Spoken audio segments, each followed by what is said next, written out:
In the course of many encounters in life, certain men and women meet and fall in love. They decide to spend their lives together, getting married and staying committed. It seems simple, but how difficult it truly is. A marriage where both partners truly care for each other is nothing short of a miracle. I am one of those lucky enough to have experienced such a miracle in my life. I met a man in college, and before I knew it, he had become the person I loved. That man, in turn, loved me as well. We graduated and went through various challenges, even facing the brink of breaking up. Yet, we overcame those difficulties and pledged to love each other forever and got married. Our days were ordinary but filled with happiness so deep it could bring tears to my eyes. Walking through life with the person I love was a journey full of smiles. My name is Ashley. I am a 34-year-old housewife working at an IT company.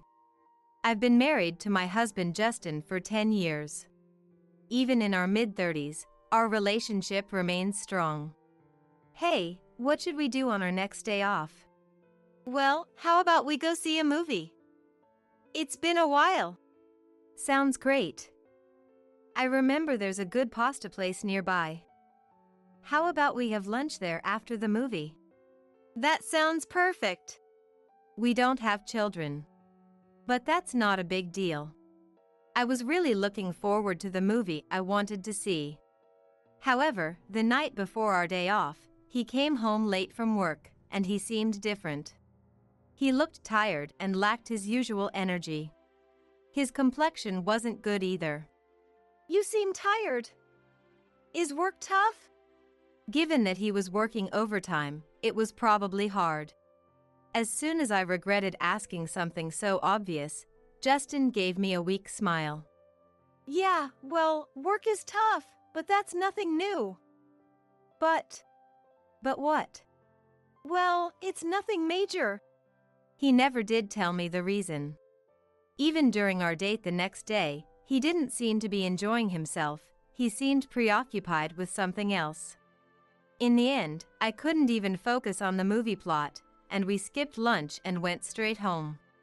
He continued to act strangely in the following days.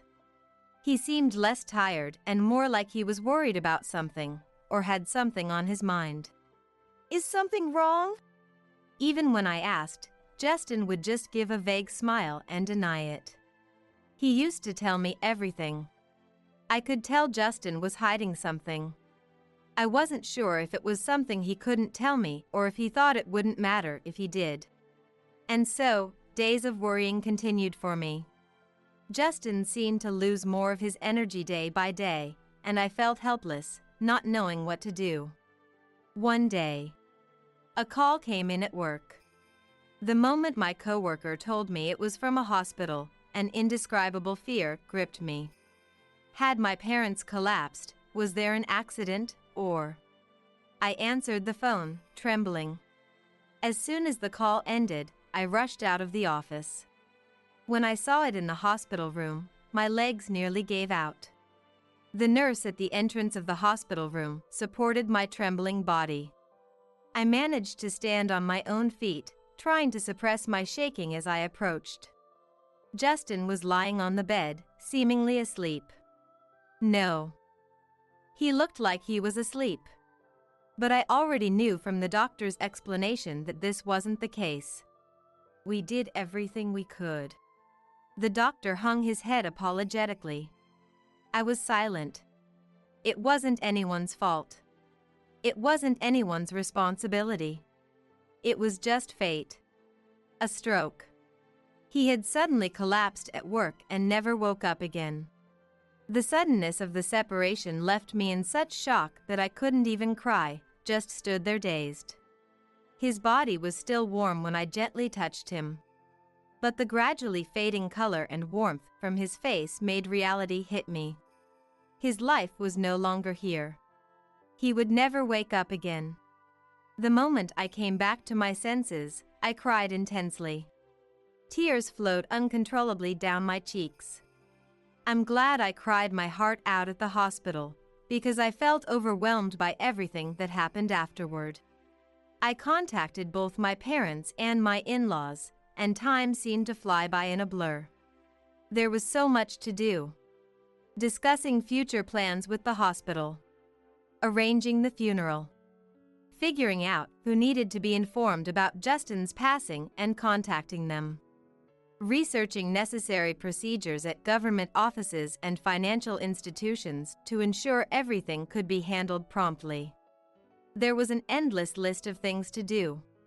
There was no time to grieve, but if I had sat down, I might never have been able to get back up again.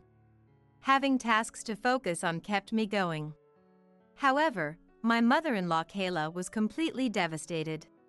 More than me, who had lost a husband, she must have been in deep shock. I could see how much his parents loved him. And I knew how much he loved his parents. I knew that too. This was why Kayla was so deeply shaken, unable to stand. I would have been the same if I didn't have things to do. Still, there was so much I didn't know. With the help of my own parents and my father-in-law Kevin, I somehow managed to proceed with the preparations. Then came the funeral. A large number of people attended, each mourning the untimely loss of Justin. Our mutual friends hugged me gently. Justin's colleagues spoke highly of his character. Justin was so loved by everyone. Feeling proud of Justin helped ease my sorrow a little. The funeral proceeded quietly and seemed to be coming to an end. It was then. A young woman in her mid-20s, named Elizabeth, suddenly appeared in front of the family seats. Her stomach was noticeably swollen. I felt sorry, thinking she had come all this way despite being pregnant. "Thank you for coming today," I said gratefully. "Are you Ashley? You're older than I thought." The shock of her words left me speechless. I stared at her, stunned by the suddenness of her statement. How do you know Justin? There's a child of your husband in this belly." "What?" Her shocking revelation left me silent for a while. "Wait, what? Justin's child? What? Ashley, what's wrong?" My father, Brian, called out to me, clearly puzzled. "Dad, As I struggled to explain, Elizabeth pushed me aside and stepped forward.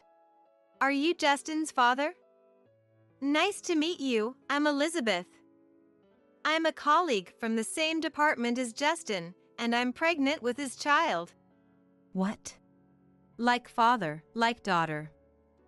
Dad's reaction was exactly the same as mine. As Elizabeth's loud voice drew attention, the guests began to gather closer to the family seating area. What should I do in this situation? As I stood there, feeling lost, Kevin came up and asked, "What's going on?" "Oh, Kevin, well..." Before I could finish, Elizabeth pushed me aside again. More forcefully this time. She stepped forward and repeated, "So, you're his father?" "Whatever, it doesn't matter. I'm 8 months pregnant with Justin's child. So, I deserve a share of the inheritance too." The unexpected declaration left everyone around us stunned and speechless. What is happening here? This woman, with her large belly protruding, stood arrogantly, glaring at me. Is there really a child of Justin's in there? Does this mean that Justin, my husband, was cheating on me? No way. How could this be? We were so close, weren't we? We spent so much time together, right? We had weekly dates, didn't we? And now he's cheating? With another woman and a child? This can't be happening. As I stood there trembling and looking down, the woman seemed to think I was crying. With a victorious smile, she said, "He said he didn't need a woman who couldn't have children. He wanted to divorce you and be with me as soon as our child is born. It's unfortunate, but that's how it is. But I'll make sure I get what's rightfully mine." Can't have children? Well, that's true. It's the result of certain circumstances. My body trembled. Then, A hand was placed on my shoulder. I turned to see Kayla standing there, with dried tear streaks glistening slightly. Kayla. I looked at her with pleading eyes. "Excuse me, what did you just say?" There was a fierce anger in Kayla's eyes. I said I'm pregnant with Justin's child." "Is that true?" "It's true. Justin and I were in love. He said he couldn't stand being with an incapable wife and wanted to have grandchildren for his parents as soon as possible." Kayla stood firm against the woman's harsh words. "Justin and Ashley were very close. They went on dates every week. He wouldn't say something like that. That was all an act.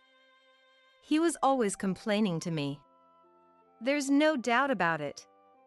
Weekly dates with his wife were fake. He was with me every night." "And that's when you got pregnant with his child?" "Yes. So, that's how it is." Kayla began to tremble like I had earlier. To an outsider, Kayla's bowed head might look like she had accepted defeat. "Oh my, are those tears of joy for finally having a grandchild?" "I suppose, since this woman couldn't give you one. But rejoice. You can finally hold your grandchild. Now, make sure to give us plenty of money for the child's sake." Her words made me bow my head and shake with emotion.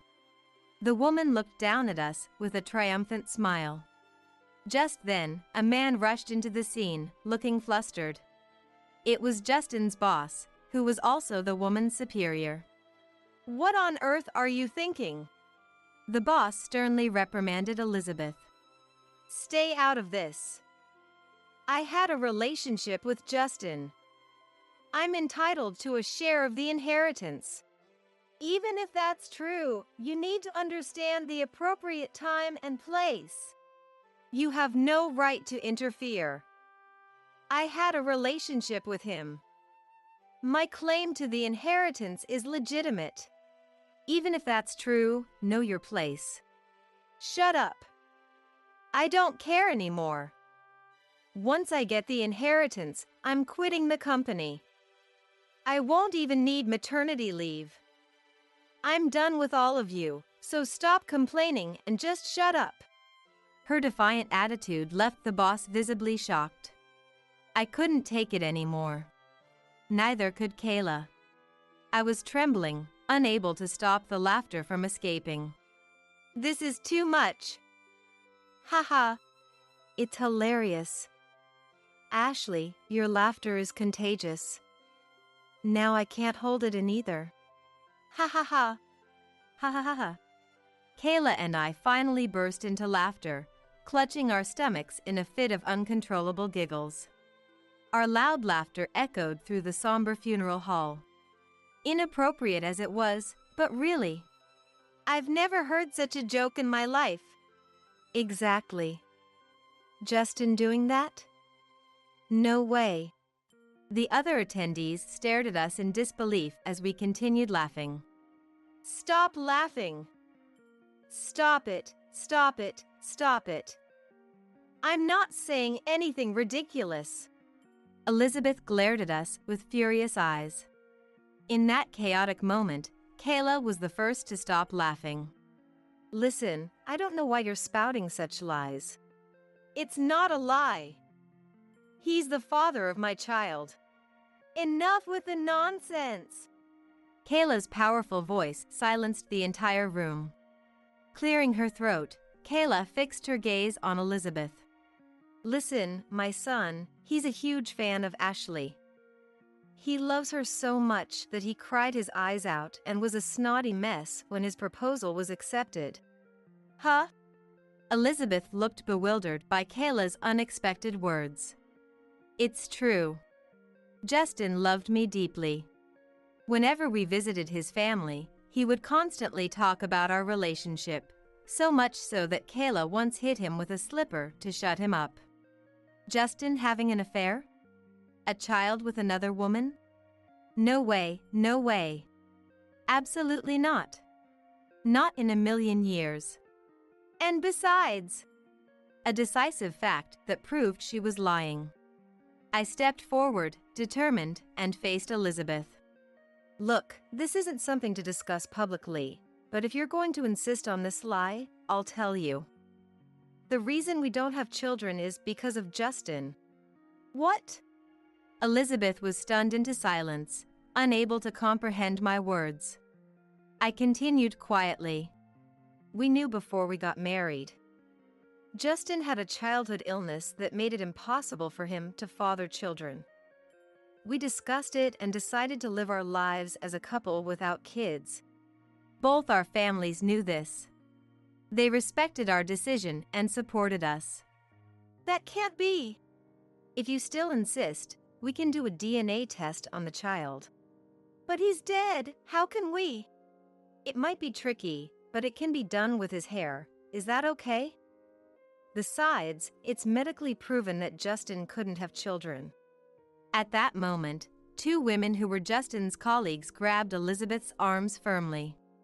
We deeply apologize for disrupting this important funeral. We will make a formal apology later. For now, we will take responsibility and escort her out. Wait a minute. I still have more to say. No, you don't. We're leaving now. Where's your family home? What? My family home? No, please don't. No complaints. No. In no time, Elizabeth was escorted out. The funeral proceeded without further incident. Back home, I finally took a breath, drinking coffee in front of Justin's photo. In the picture, Justin smiled at me, with the same gentle smile he had in life. I'm home, Justin. After a while, Justin's boss and colleagues came to apologize one after another. They apologized so deeply that I felt overwhelmed. I later heard that it was a shocking story. Apparently, Elizabeth was having an affair with another supervisor.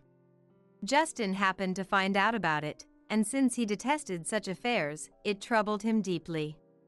He always thought that he didn't want me to hear such dirty stories. So he couldn't tell me and was troubled, looking unwell. That woman, the other supervisor, had a family, and she thought it would be difficult to take him away from his wife. But she was worried about raising the baby alone, so she took advantage of Justin's misfortune, who was always vocal about his dislike for infidelity. Elizabeth was interrogated strictly by the company officials and her parents, and she revealed the truth. It's truly an outrageous story. What happened after that, you ask? Elizabeth's actions were almost like fraud, and it also damaged Justin's honor. Through discussions with Elizabeth's parents and a lawyer, they agreed to pay compensation. The baby to be born is innocent. Elizabeth's parents will raise the child, and she is now working under her parents' strict supervision to repay the compensation they covered. By the way, the company fired both the supervisor and her for compliance violations. As for me, I live each day busy, cherishing my memories with Justin. Tears still come unexpectedly, but at such times, I talk to Justin's photo. Then, strangely enough, I feel at peace. I'm sure he is watching over me from heaven. I can't join him yet, but I will bring a lot of stories to share. So, please wait for me until that day, Justin. I couldn't help but smile from ear to ear as my daughter-in-law, Melissa, and grandson, Eric, came to visit me in the hospital after I had fallen ill. After exchanging greetings, I tilted my head in confusion at Melissa's gloomy expression and the fact that she didn't bring the novel I had asked for during the visit. While averting her eyes unnaturally, Melissa seemed to muster up the courage to tell me something as she opened her mouth to speak. However, just as she was about to say something, Eric energetically leaped onto my hospital bed with his small body. Granny, will you get better after the surgery? Huh? Oh, it's really not a big deal. I guess I was just a little tired. Seeing your face, Eric, has completely rejuvenated me. As I smiled and made a gesture as if flexing my biceps, Eric, who saw this, also grinned happily. He peered into my face for a while and suddenly fell silent. I continued to smile while being gazed at by my grandson's beautiful eyes, which seemed to be deep in thought about something. "Hey, Granny. Do adults laugh when they're lonely?" "What? Why do you ask?" As I tried to ask him for his reason, Melissa hurriedly took out her wallet from her bag. She gently lowered Eric from my bed, handed him some change, and said, "Go buy yourself some juice," sending him out of the hospital room. Then, with a serious look on her face, she came close to my side and began to recount the event she had just witnessed. "My name is Allison. My husband, Robert, and I are both in our 50s, and we are known by ourselves and others as a loving couple who have never had a fight since we were young. I am a self-proclaimed freelance writer who writes travel-related articles. For some reason, I have always admired the sound of the title freelance writer, so I search for work online, accept assignments, and am now passionately weaving my words. Robert works for an online gaming company, handling tasks such as system construction, but his job is very demanding, and it is not uncommon for him to stay overnight at the company when a deadline is approaching. Our son and his wife live in the neighborhood, and we have a very good relationship with them. Our son William and his wife Melissa often invite us on overnight trips and plan other activities. When our grandson Eric says things like, 'I have fun when I'm with Grandpa and Granny,' I can't help but smile. However, Robert always declines invitations from our son and his wife, saying he is too busy with work, which is very disappointing for both him and me. Although Robert and I have a married life where we rarely have the opportunity to sit at the dinner table together, I am deeply grateful to my husband for working late into the night for our family. While my husband works diligently from early morning to late at night, I am not bound by time and freely pursue my freelance writing. When I have spare time, I feel really guilty about going on leisure trips with my son and his wife. Perhaps sensing my feelings, Robert always smiles with deep wrinkles etched on his face, as if a grin is carved into it. "My work is like a hobby to me." "You don't need to worry about it," Robert assured me with a smile. "Yeah. Thank you, always," I replied gratefully. "So, where are you traveling to next?" he asked, curiosity piqued.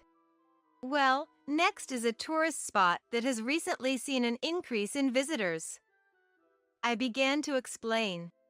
Robert listened to my conversation with a smile, nodding and interjecting appropriately.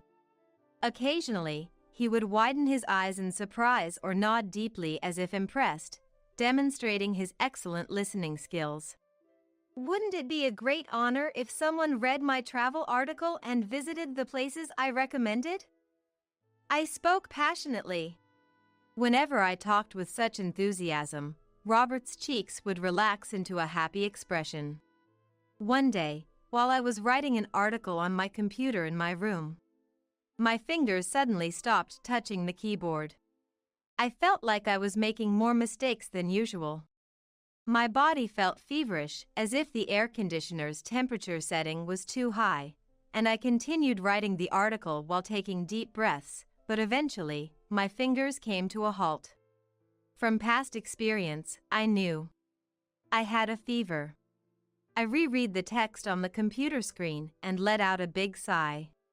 I had a deadline for the requested article, and I couldn't just sleep because I had a fever. I forced myself to finish writing the article, but as soon as I was done, my body felt heavy, and I collapsed from the chair. Apparently, I had lost consciousness for a while. My son's family, who had come to share some dinner, found it suspicious when I didn't answer the doorbell. Melissa, who had previously been given a spare key, had the presence of mind to enter the house and found me collapsed on the floor. Then, my son and his wife took me to the hospital. It seemed that overexerting myself while having a fever had taken its toll, and I was diagnosed with transient fatigue. I also had a strong headache, so on the doctor's recommendation, I was admitted to the hospital for about 3 days. When I contacted Robert, he said he had finished work and returned home, but he was worried when he couldn't find me. He promptly brought me 3 days' worth of clothes. Robert bowed his head, his voice filled with sincere apologies. He said that he was busy with work now and wouldn't be able to visit the hospital until the day I was discharged. It couldn't be helped if it was for work. With a smile, "Don't worry about it," I told him. The day after I was hospitalized, my fever had gone down and I was feeling much better. Sitting on the clean hospital bed, I restlessly looked up at the ceiling and opened the drawers of the TV stand. It should be fine to take a little walk, right? I convinced myself. I took a stroll around the hospital and sat down on a small chair in an area with an adjoining shop and restaurant. I'm so bored. I noticed a man sitting a short distance away, reading a book while placing an A4 stand beside him. Oh, come to think of it, I had an unfinished novel at home. William is probably not at home due to work, so should I call Melissa and ask her to bring the novel from my house? I gave her a spare key, and it's easy to explain where the book I was reading is located. I called Melissa from the public phone installed in the hospital, and she readily agreed. Then, I returned to my hospital room and started reading a picture book that was placed in the ward. It was a book called Where's Waldo? I casually opened the first page and seriously searched for Waldo, only to realize that 2 hours had passed. Melissa came to visit me, and I looked up from the picture book. Feeling a strange sense of guilt, as if I had wasted my time in the most unproductive way possible in my life, I put the picture book back and smiled at Melissa and Eric. "Thank you for going out of your way, Melissa." After greeting her, I tilted my head in puzzlement at her gloomy expression and the fact that she didn't have the novel I had requested. While averting her eyes unnaturally, Melissa eventually seemed to muster up the courage to tell me something as she opened her mouth to speak. However, just as she was about to say something, my grandson Eric energetically leaped onto my bed with his small body. "Granny, will you get better after the surgery?" "Huh? Oh, it's really not a big deal. I guess I was just a little tired." Seeing your face, Eric, has completely rejuvenated me.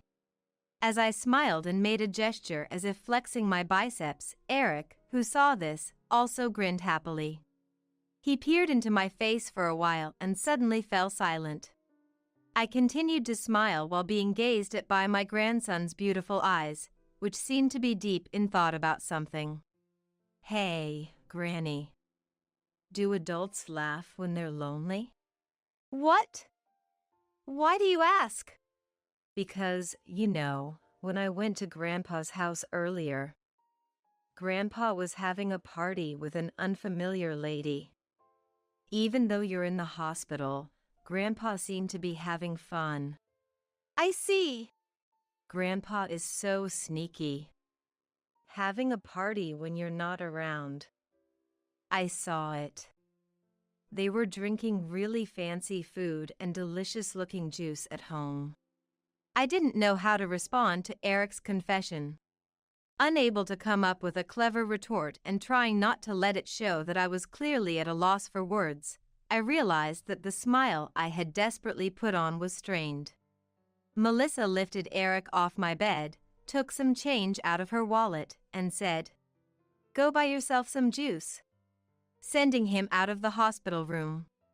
Then, with a solemn expression, she came close to my side and began to recount the event she had just witnessed. Melissa and Eric had apparently entered my house using the spare key, as per my request. Since it was a weekday afternoon, they thought no one would be home and entered the house without much thought. However, they found neatly arranged women's luggage in the entryway, and they could faintly hear Robert's laughter coming from the living room. Thinking, "Oh, is he off work today?" they approached the living room. Melissa thought he might be watching TV and laughing. However, through the slightly open gap in the living room door, they saw Robert sitting on the sofa next to an unfamiliar woman. Moreover, the woman was apparently leaning her body against his arm, whispering something faintly into his ear. Melissa instinctively scooped up Eric and left the house as is. On the way here, Eric asked me why we didn't say hello. I blurted out that Grandpa is forcing himself because Granny is not feeling well and he's lonely. I made up an excuse that I didn't even understand myself. Melissa apologized to me, looking thoroughly remorseful. I quickly said to her, "It's okay, don't worry about it." "I'm sorry." Then, Eric returned to the hospital room with a happy face, holding a juice. Eric spent time on my bed, chatting about trivial things and laughing cheerfully. Melissa watched this with a complicated expression, but I told her in a small voice, "I'll be fine." After the two of them left the hospital room, I opened Where's Waldo in the suddenly quiet room. It's not that I particularly wanted to read it. It's not that I wanted to find Waldo, but I wanted to somehow sort out the indescribable feelings welling up in my heart. As I stared at the many people depicted in the picture book, my vision gradually blurred with tears, and I could no longer see anything.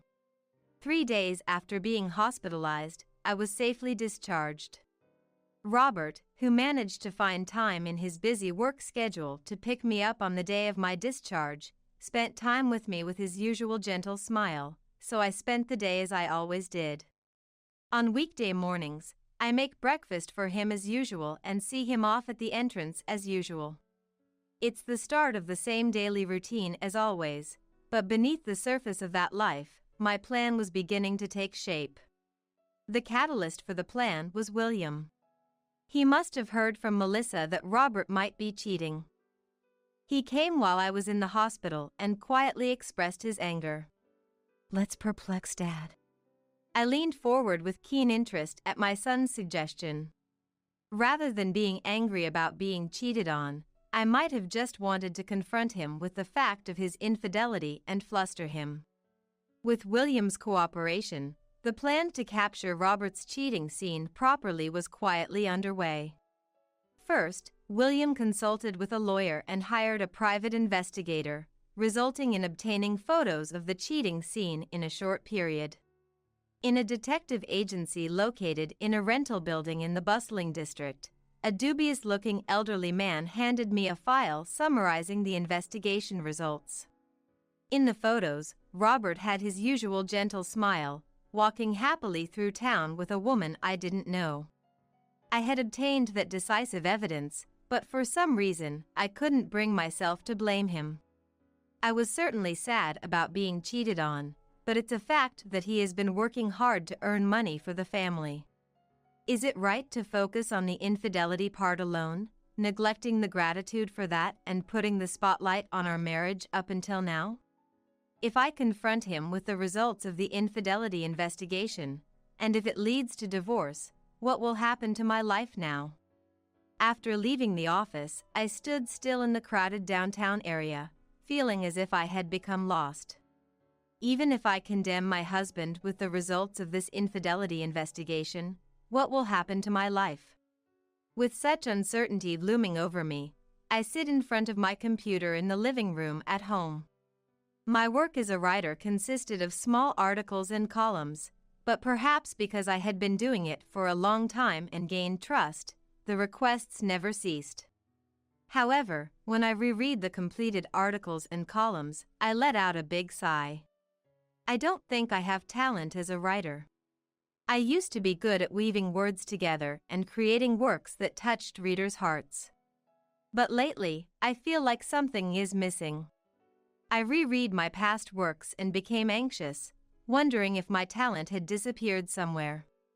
Am I emotionally weakened because my husband cheated on me? Even as I asked myself this question, I couldn't help but shake my head. It's not that I have changed. Surely, in the creative process, hardships and setbacks are necessary. When I first started working as a writer, it was so much fun. I was thrilled beyond words to put my thoughts into writing and have someone read them. Such enjoyable times can't last forever, and sometimes stagnation and trials will come. As I was pondering such thoughts, the house phone rang. It was from the detective I had hired for the infidelity investigation. I only vaguely remembered his face, but I recalled that he seemed suspicious. He quickly got to the point after a brief greeting. Did you read the last line? The detective said. I didn't read it very carefully. Since my assignment this time was an infidelity investigation, I thought it was unnecessary. But I happened to find an interesting fact. If you didn't know, Allison, I thought William wouldn't know either, so I casually included it in the document. I see. Given my profession, I've done a lot of infidelity investigations. You may not know this, but the behavior patterns of cheating men are almost always the same. I guess their brain structures are the same. But you know, I could tell the detective was laughing happily over the phone. Your husband's behavior was odd from the first day of the investigation. Normally, my job would be to capture the scene of infidelity in a photograph, and that's it. However, I talked to the lawyer, and since it's the 10th anniversary of the office's establishment, I decided to provide some extra service. After hanging up the phone, I looked through the infidelity investigation materials again. I carefully read the contents written there and took a deep breath. Why? Now, the words my grandson Eric said to me are deeply etched in my heart. With those clear eyes, without any doubt, he asked me a straightforward question. Why do adults laugh when they're lonely? 1 month later, I told Robert that I was going on a trip with my son's family and smiled at him as he saw me off at the entrance of our home. Pulling a carry-on bag that wasn't very full, I headed towards the station. Without any particular destination in mind, I simply let myself be swayed by the train, gazing at the scenery visible from the window. When Robert and I were young, we always took the train for our dates. Until we got married, we didn't own a car and always met up at a coffee shop in front of the station that offered specialty teas. On the menu, the names of the tea leaves, such as Candy and Dimbula, were meticulously listed one by one. We always arrived 30 minutes before the appointed time, and Robert always drank mallow tea. Mallow is a hollyhock flower. When a thin slice of lemon placed beside the blue tea, the color of a southern sea, brewed in a heat-resistant glass, is lightly squeezed, it magically turns the tea pink. I quietly watched this sight. It's beautiful, he murmured, not referring to the beautifully colored mallow tea, but quietly gazing at me. I couldn't help but give a wry smile at his usual cliché line. Thinking about it now, we were a foolish couple, but I was certainly happy back then. Even though I should be frustrated and angry about Robert cheating on me, for some reason, what I remember is the mallow tea that Robert always drank back then. Without giving it much thought, I entered a random coffee shop. There was no mallow tea on the menu. I chose a menu item labeled black tea, without the names of the tea leaves listed, and as I sat down, I let my gaze wander over the strings of characters printed in the book I had brought, which my mind could hardly recognize as sentences at this point. For a long time, I spent my time like that. Feeling uncomfortable staying in the same coffee shop for too long, I hopped to 2 more coffee shops. Those shops didn't offer mallow tea either. I just wandered aimlessly, walking around the city, entering coffee shops that caught my eye. And I felt a little disappointed when I unconsciously searched for that name in the menu items and couldn't find it. The mallow tea in my memories was starting to become a vague color in my recollection. As night fell, I returned home. I inserted the key into the keyhole as usual and headed towards the living room as usual.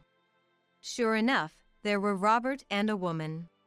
The two of them were speechless. They were frozen in surprise, as if time had stopped. Quiet classical music flowed from the built-in speakers, and there were stylish hors d'oeuvres placed on the table.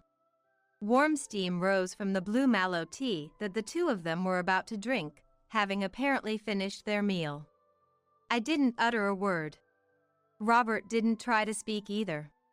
The gentle tones of the music spread throughout the living room, and a strange moment passed where we simply stared at each other. Eventually, William came in, making a rough noise, and when he spotted Robert, he let out an exaggerated sigh. Behind William, Melissa was also peeking in with an anxious expression. Hey, hey! What kind of party is this? You don't mind if we join in too, right? Wait a minute. What are you trying to do, all of a sudden? As Robert stood up from the sofa, the woman next to him timidly grabbed his sleeve, looking frightened. She was a plain woman, about 12 years younger than me. She had unremarkable, delicate facial features. She wore light-colored jeans and a hoodie with a stretched-out neckline. Wearing hardly any makeup, she whispered in a reserved voice. That's not it. Our relationship is not what you all think it is. Oh, is that so? But we have evidence, like photos. William triumphantly held out the photos he had in front of the woman's face. They captured images of the two of them walking together, looking close, dining together, and so on. The woman averted her gaze from the photos shown to her and smiled faintly with a lonely expression. I'm not very successful, but I'm a stage actress. That's right. She's an actress, and as part of her character development, I'm providing acting guidance to help her gain experience in infidelity. Don't get the wrong idea. Caught off guard by the unexpected words stage actress, William and Melissa looked at each other. The woman calmly explained the circumstances up to this point. She admitted that she and Robert had indeed dined alone together in this house. They had also engaged in behavior that simulated dating in the city. However, she insisted that it was all part of her character development as an actress, and Robert was simply cooperating with her. There was certainly no definitive evidence that Robert and the woman were in a romantic relationship. But when I asked why Robert had to cooperate with such a thing, the woman, who had seemed plain until now, suddenly looked at me with an alluring expression. That's because he was lonely, wasn't it? Lonely? Robert said that Allison is always going on trips and doesn't properly face him. He's busy with work, so he doesn't have time to be with her. I know that whenever I, who usually works remotely, mention going on a trip, Robert takes advantage of the opportunity to invite women over to our home and indulge himself. I also know that he told me he was staying at the company for work, but he was actually meeting with women. Everything Robert says about the company being busy is a complete lie. I know that he actually finishes work on time but spends his nights out late. I know that my kind husband's smiles are all lies. But if I denounce everything as a lie right here and now, everything will fall apart and disappear. Like a soap bubble, it will burst and vanish. The mallow tea I drank with him at the coffee shop was like magic. It was so beautiful. Have I been under a spell since I met him back then? If I were to leave this place now with a forced smile, saying something like, "So that's how it was. I'm sorry for the misunderstanding," it would be like publicly acknowledging his infidelity. As I struggled to find the right words to say, Melissa put her arm around my shoulder from the side. "Allison, it's okay. Don't hold back." When people are lonely or sad, they don't force themselves to smile. People who display the opposite emotions of what they feel are usually liars. At Melissa's words, which likely had no basis, I couldn't help but laugh. That's right. That's true. When people are lonely, they don't laugh. I can't imagine continuing to live with a husband who justifies his actions to fill the gaps in his heart because he's lonely, and spends his days with a self-righteous smile. This is fine. All this time, I've been pretending to be fooled by Robert's kind smile. I've been playing the role of a foolish wife. Maybe I was deceiving myself, thinking that I couldn't go on living if I didn't do that. I had been a housewife for so long, dabbling in hobbies masquerading as jobs, that I had grown too accustomed to the lukewarm comfort of my life, almost forgetting what I truly wanted for myself. The future where I could earnestly write and publish articles about the things I discovered during my travels, and have someone read them. I should start considering that more seriously. Turning away from my always calm and kind husband, I knew I had to become independent. I could no longer believe his lies. Robert! I'm leaving you. I keep telling you, it's a misunderstanding. I'm just helping her rehearse her play. There's no evidence of an affair. And I can't afford any compensation. Sure, there might not be enough evidence for a lawsuit to demand compensation. But William and Melissa will support me. And I doubt our relatives will side with you given the circumstances. Robert gave a wry smile and ran a hand through his hair, as if admitting defeat. I suddenly produced the documents investigated by the detective, pointing to the relevant details. Robert's eyes followed my finger to the specified part, and his thin smile finally disappeared, his face turning pale. Although it wasn't related to the infidelity investigation, the detective had found that Robert's savings exceeded $1 million. You won the lottery a year ago. Congratulations. $1 million is quite something. No. You've been leaving work on time every day and taking a lot of paid leave. Did you think having money would keep you safe if your affair was discovered? I glared harshly at the woman involved with him. Even in a normal divorce, I would get at least $500,000. If you don't admit to the affair, I'll spend whatever it takes to win in court. But if you admit to the affair now, I'll only claim compensation from him. After all, you were just after his money, weren't you? The woman hesitated for a moment, then nodded slightly, looking down. William and Melissa seemed unable to grasp the rapid turn of events. In short, I was leaving Robert, it's as simple as that. The divorce was finalized without incident, and compensation was paid. After the division of assets, he still had a considerable amount of money left, but having won the lottery, he lost motivation for his job and was taken off the promotion track. The woman who had continued seeing him for a while also broke up with him as his financial situation worsened. She probably never achieved much success as an actress, as her name never became well known. William and Melissa offered to let me live with them, but I thanked them and chose to rent an apartment and live alone. Are you sure you don't want to live with us? I have plenty of money now, and I'm going to travel freely and explore the country. I resolved to live my life to the fullest from now on. It's my life, after all. I don't want to live by watching someone else's expressions or ignoring lies I can see right through. From now on, I will express what I think clearly to those around me. Now, I'm enjoying my work as a travel writer, a dream I had given up on while doing housework and raising children.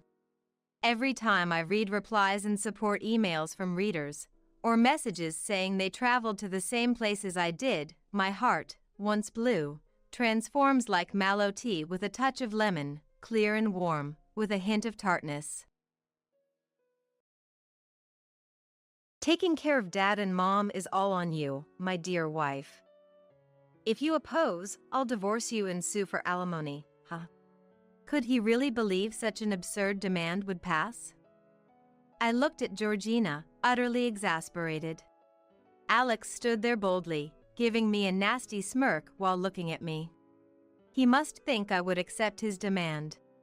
Indeed, I've complied with the requests for the sake of the in-laws, believing it was the right thing to do. Regardless of Alex, I thought those two were good people. But now, having seen Brittany's true nature, I've lost all concern, let alone any sympathy. I smiled back at Alex. All right then. Let's get a divorce. Don't come crying to me later. Talking back to your husband, what a failure of a wife. Good riddance. Choosing your job over dad and mom. Unbelievable. Oh, my apologies for that. Exactly. I'd prioritize dad and mom over my job any day. Unlike you, who's utterly heartless. Alex boasted too proudly. Then why didn't he take time off work now? Instead of pushing it onto me, he should just take a break and help out his parents. Blaming and pushing responsibilities onto me without lifting a finger, what a way to shift the blame. From now on, even if we see each other at work, don't you dare speak to me. I should have chosen a different company. Alex's parting words pushed me to my limit. Then you're fired. What? Fired? You're not my boss. What are you on about? Gone mad from the divorce shock? I couldn't help but reveal a truth Alex was unaware of. I'm Ren, 40 years old. I run an apparel company. I started this company at 26. Having lost my parents early, I motivated myself by setting goals and focusing on achieving them. Decades later, I've dedicated my life to stabilizing the business, working tirelessly. As my friends got married one by one, I didn't even have a boyfriend. There was no time to play. I traveled for work, both domestically and internationally. There were years I don't recall taking any time off. Surrounded by relatives and acquaintances, I was often met with veiled criticism disguised as concern. Aren't you going to run out of time to have children if you don't hurry up? Is work really that enjoyable for you? Don't you get lonely? Arguing back would only invite more nagging. So, I took to leaving those situations with a forced smile as quickly as possible. All the effort I poured into my life paid off, and the company's performance steadily improved. Finally, I could afford to take regular breaks and had the luxury to enjoy my personal life. By this time, I was already 38 years old. At this point, I wasn't particularly keen on marriage, but the idea of having a good partner was appealing. That's when I met my husband, Alex. Our meeting was sparked by a soccer game. Suggested by a subordinate, I went to watch a game on a whim and met Alex there, cheering for the same team, and we hit it off. After attending a few games together, we started going out, and then he asked me out. Alex was the same age as me, but seemed remarkably youthful. He had many hobbies, from baseball to video games, manga, and golf, dragging me along to all sorts of activities. Having never really had time to play before, my time with Alex was incredibly exciting and fun. Being my first boyfriend at 38, I was honestly quite thrilled. One day, Alex broached the subject. Would you meet my parents? If I'm going to marry someone, it's going to be Ren. That's why I want to properly introduce you to them. This was about 2 months into our relationship. Caught off guard, I couldn't refuse, always looking forward to the fun times with Alex. Things went smoothly, and a week later, we visited Alex's parents' house. Oh my! To be dating such a lovely person, my son is a lucky man. Indeed. What a wonderful young lady. And for Alex to introduce a girlfriend to us, that's a first. He must be really smitten. Warm and welcoming, Alex's parents showered me with compliments, leaving me flattered and embarrassed throughout the visit. Alex, sitting next to me, smugly commented, Right? A catch at 38. Right? A catch at 38. Though crudely put, it seemed meant as a compliment in Alex's way. With such wonderful parents, I felt we could have a good relationship after marriage. I was relieved the meeting went well. However, I was slightly concerned that Alex referred to his parents as mom and dad. A calling I hadn't often heard from adult men in my circles, which initially surprised me. But considering the differences in each family, I decided not to dwell on it negatively. Alex seemed to have a good relationship with his parents, often praising his mother excessively. While endearing, some aspects felt off-putting at times. Like when the conversation turned to cooking.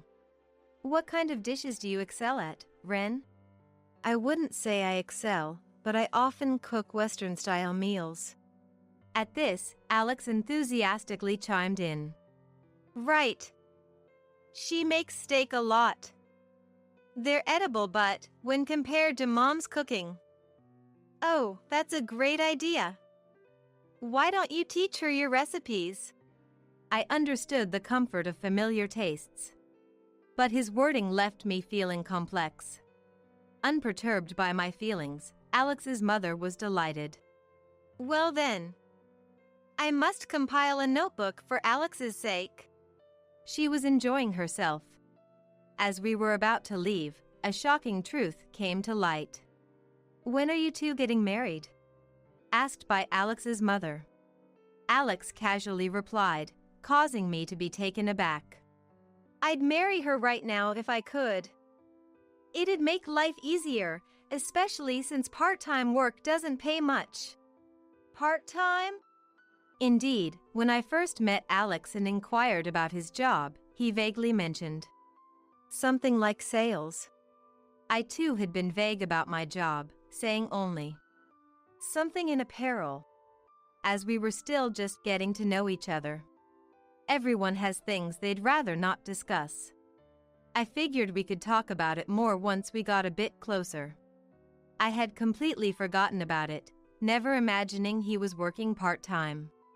Stunned, Alex explained with a frustrated look. What's with that face? Thinking even at 38? But, you see, there's a good reason for this. Turns out, Alex's mother has always been frail and prone to sickness. Then, 2 years ago, his father fell ill and needed care. Alex, who was working in sales at a steel company at the time, quit to take care of his father, switching to a more flexible part-time job. Mom alone would have a hard time, right? I just wanted to be there for my parents. I thought it'd be fine to stay part-time for that reason. Alex glanced at his parents and nodded. Recently, both Mom and Dad have been in good health, so I'm thinking of getting a full-time job again. I gotta work hard if I'm going to marry Ren. Hearing about the part-time work, I felt ashamed of my disappointment. Alex had simply prioritized his parents over his job. What a kind and warm person he is. And now, he's thinking of what's best for me. After our conversation, I thought for a moment and then made Alex an offer. "If you're interested, why don't you apply to my company?" Eh? Work at the same company as Ren? Yeah. It's a bit different, but you were in sales before, right? We're actually looking for sales staff right now. I meant well with my suggestion, but Alex visibly grimaced. I'd rather work somewhere I can earn more. I want to make Mom feel secure. Did he think I wasn't earning enough? I explained more about our company. Showing him job listings, I pointed out the salary and holidays, along with other benefits. Alex, who had been skeptically browsing the site, gradually warmed up to the idea. This might not be too bad after all. And so, he applied to a position at my company. Fortunately, we were looking to significantly expand our sales department, so Georgina was hired. Pressured somewhat by his parents, we registered our marriage. Who would have thought we'd end up working at the same company? Indeed. By the way, which department are you in? It seems Alex still thought of it as just the company I work for, not realizing I'm the owner. I hadn't kept it a secret on purpose, but it felt awkward to bring it up, and I hadn't mentioned it yet. This seemed like a good opportunity, so, with a nervous heart, I was about to reveal the truth. Actually, Alex cut me off with an unexpected remark. Well, it doesn't matter. I'll probably quit eventually anyway. Quit? What did he mean by that? A bad feeling washed over me. Alex glanced at me and laughed, a smile I hadn't seen before. It scared me. What? You got a problem? No, it's not a complaint, but what do you mean? I'm not planning to quit my job now. Oh, unless we have kids.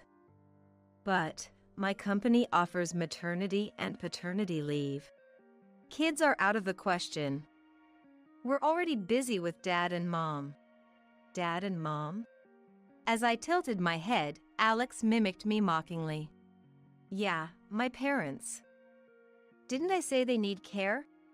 Rosalind? I heard, but you said they've been doing well lately. That's why you re-entered the workforce, right? Even if they're doing well, they're still elderly, aren't they? Aren't you worried at all? Or what? As a wife, are you planning to shirk that responsibility? I couldn't grasp what Alex was trying to say, feeling bewildered. I needed to clear my head and sort things out.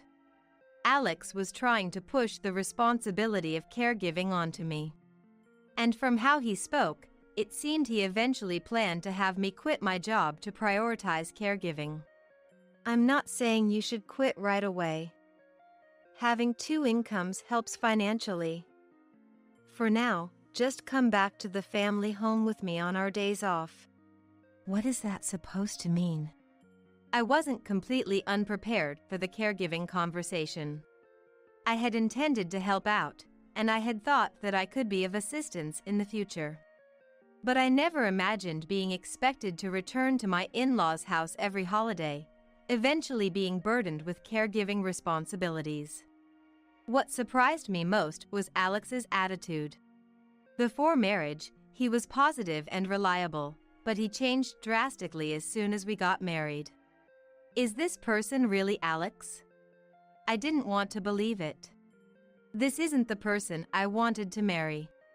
I wanted to escape from reality by closing my eyes tightly, but Alex's angry voice relentlessly broke through.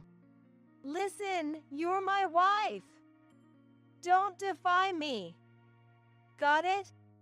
I was so shocked by the change that I couldn't agree or disagree. I wish I hadn't married at all if I knew this would happen. Regret filled my mind, and the word divorce quickly followed. Society might frown upon a divorce so soon after getting married. But that seemed less important than wasting time with someone unpleasant. I prepared the divorce papers right away. The issue was the reason for divorce and the in-laws. The reason for divorce could be managed somehow. If necessary, I could even involve a lawyer. But the in-laws were a bigger concern. As Alex declared, we started visiting his parents' house on our days off. I was reluctant to go because Alex treated me poorly. But his parents were overjoyed every time we visited. I'm sorry for making you come here on your day off. No, it's okay. Brittany, teary-eyed with joy, made it impossible for me to rudely decline their hospitality. Every visit, they prepared my favorite sweets, telling me how much they appreciated it. Though I disliked being controlled by Alex, seeing Brittany happy made it difficult to bring up divorce, and time passed. By 2 months into our marriage, Georgina and I had started visiting his family home separately. Our days off just didn't align anymore. Initially, I had forced myself to adjust to Alex's schedule. Meanwhile, I had kept it a secret that I was the president of the company. The Alex before our marriage might have been fine, but revealing this to the current Alex would only invite trouble. Although it would be easy to find out if he looked into it, luckily, Alex seemed oblivious. Alex was a source of concern both as a husband and as an employee, causing numerous problems at work. I wanted to resolve the issues at work quickly and get a divorce. But what about Brittany? Despite everything, I didn't want to upset them. Torn, I headed to my in-laws' house as usual. Lately, I had become accustomed to entering the house without waiting to be invited.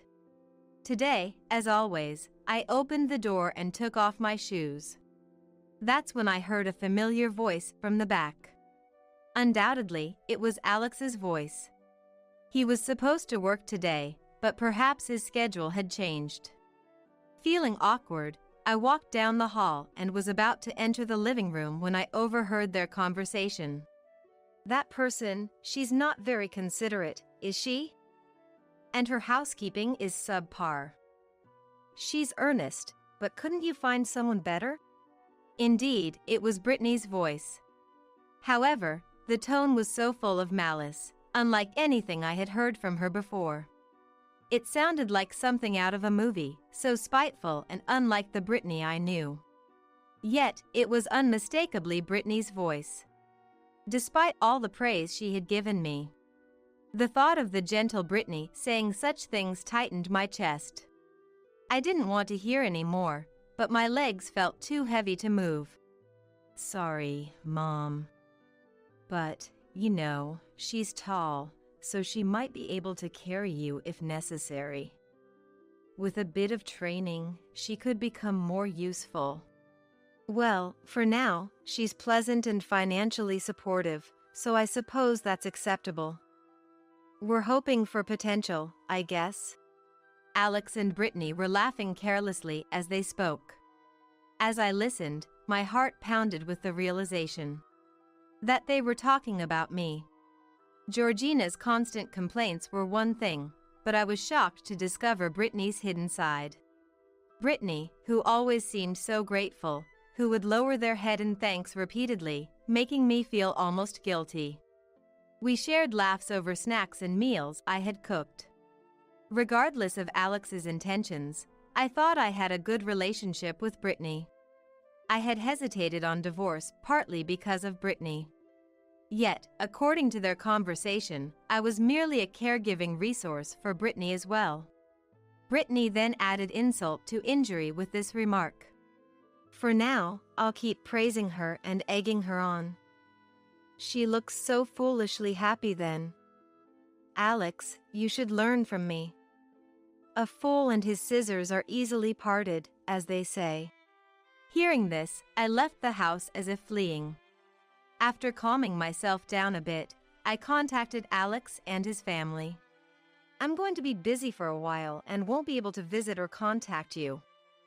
I'll reach out again later. Despite multiple calls from both Alex and his family, I ignored them all. Alex's angry messages were even recorded on the voicemail. Do you think you can trouble Mom like this? Apologize to her in person right now. You don't have the right to refuse.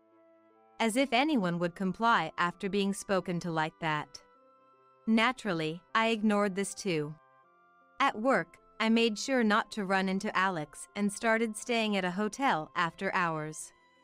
During this time, I methodically prepared for divorce. Then, one day when preparations were sufficiently in place, I was finally caught by Georgina, who had been lying in wait at the office. Hey! Ren! Upon spotting me, Georgina looked like he was about to grab me but restrained himself, likely due to the presence of others. I decided to move the conversation to an empty conference room to talk with Alex. I've been looking for you. What do you think you're doing? How many times have I called you? Do you have any idea how much I've been searching for you? Alex was clearly furious. His breath was heavy, and his eyes, bloodshot and glaring, seemed to curse me with every look. As soon as we entered the room, he approached me with heavy footsteps. Then, standing right in front of me, he aggressively grabbed my wrist. Let go! I told you on the phone, didn't I? I'll contact you when I've calmed down. Is there anything more important to you than my dad and mom? Do you realize how lonely you've made them feel by not being there? Lonely? They were talking behind my back, and yet he dares to complain. I trembled with anger. I wished I could shut him up right there and hurl at him the worst insults I could think of.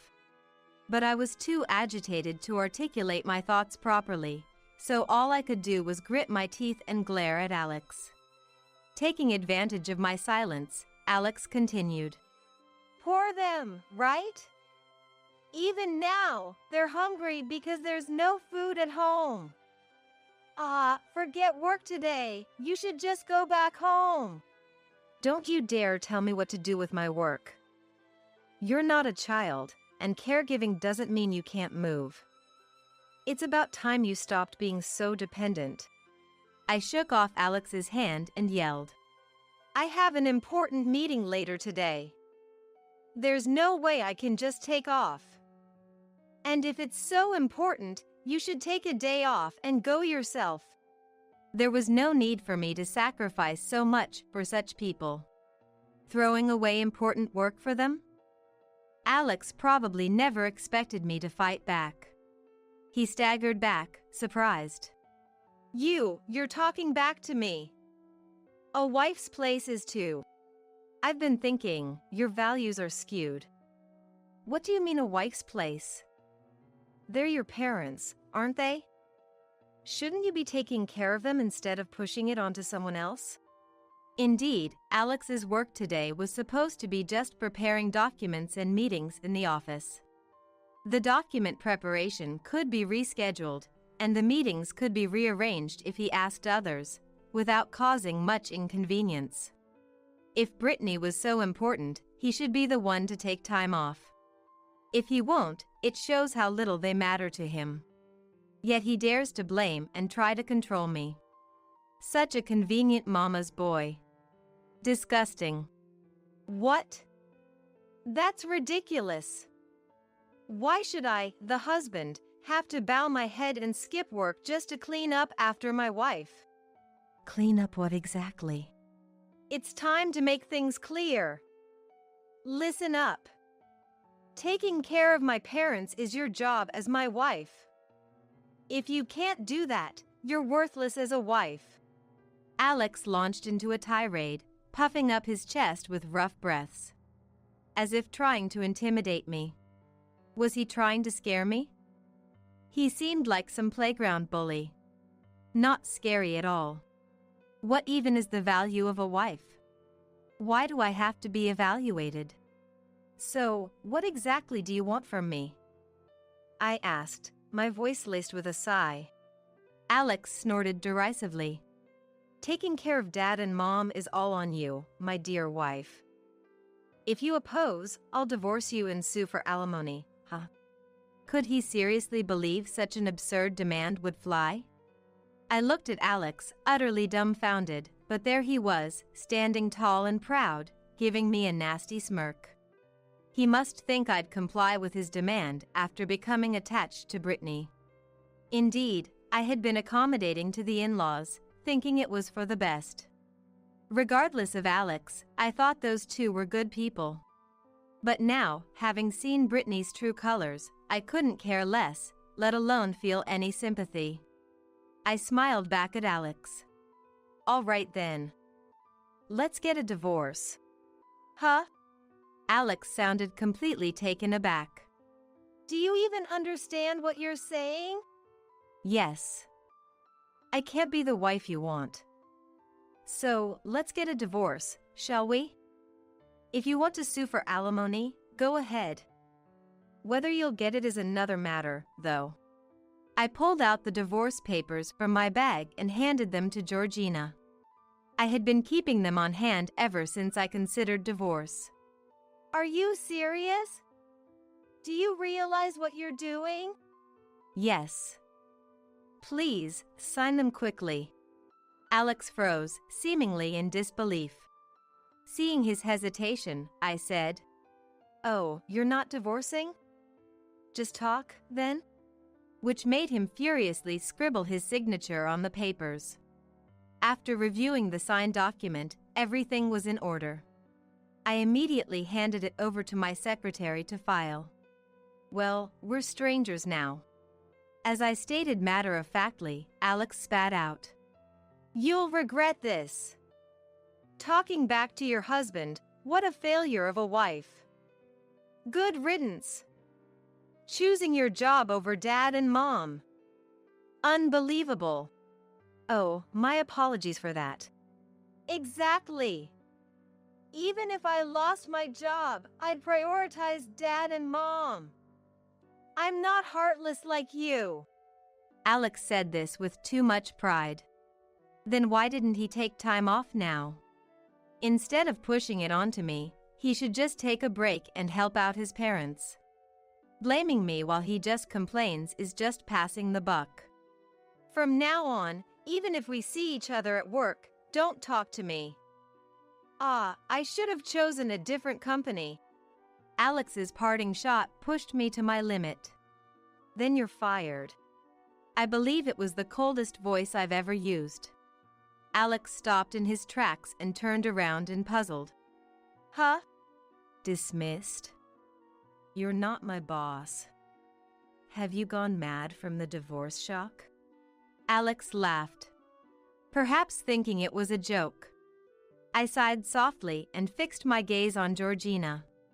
When our eyes met, Alex flinched, looking at me anxiously, bracing for what was to come. I inhaled deeply and spoke calmly. "The funny one is you.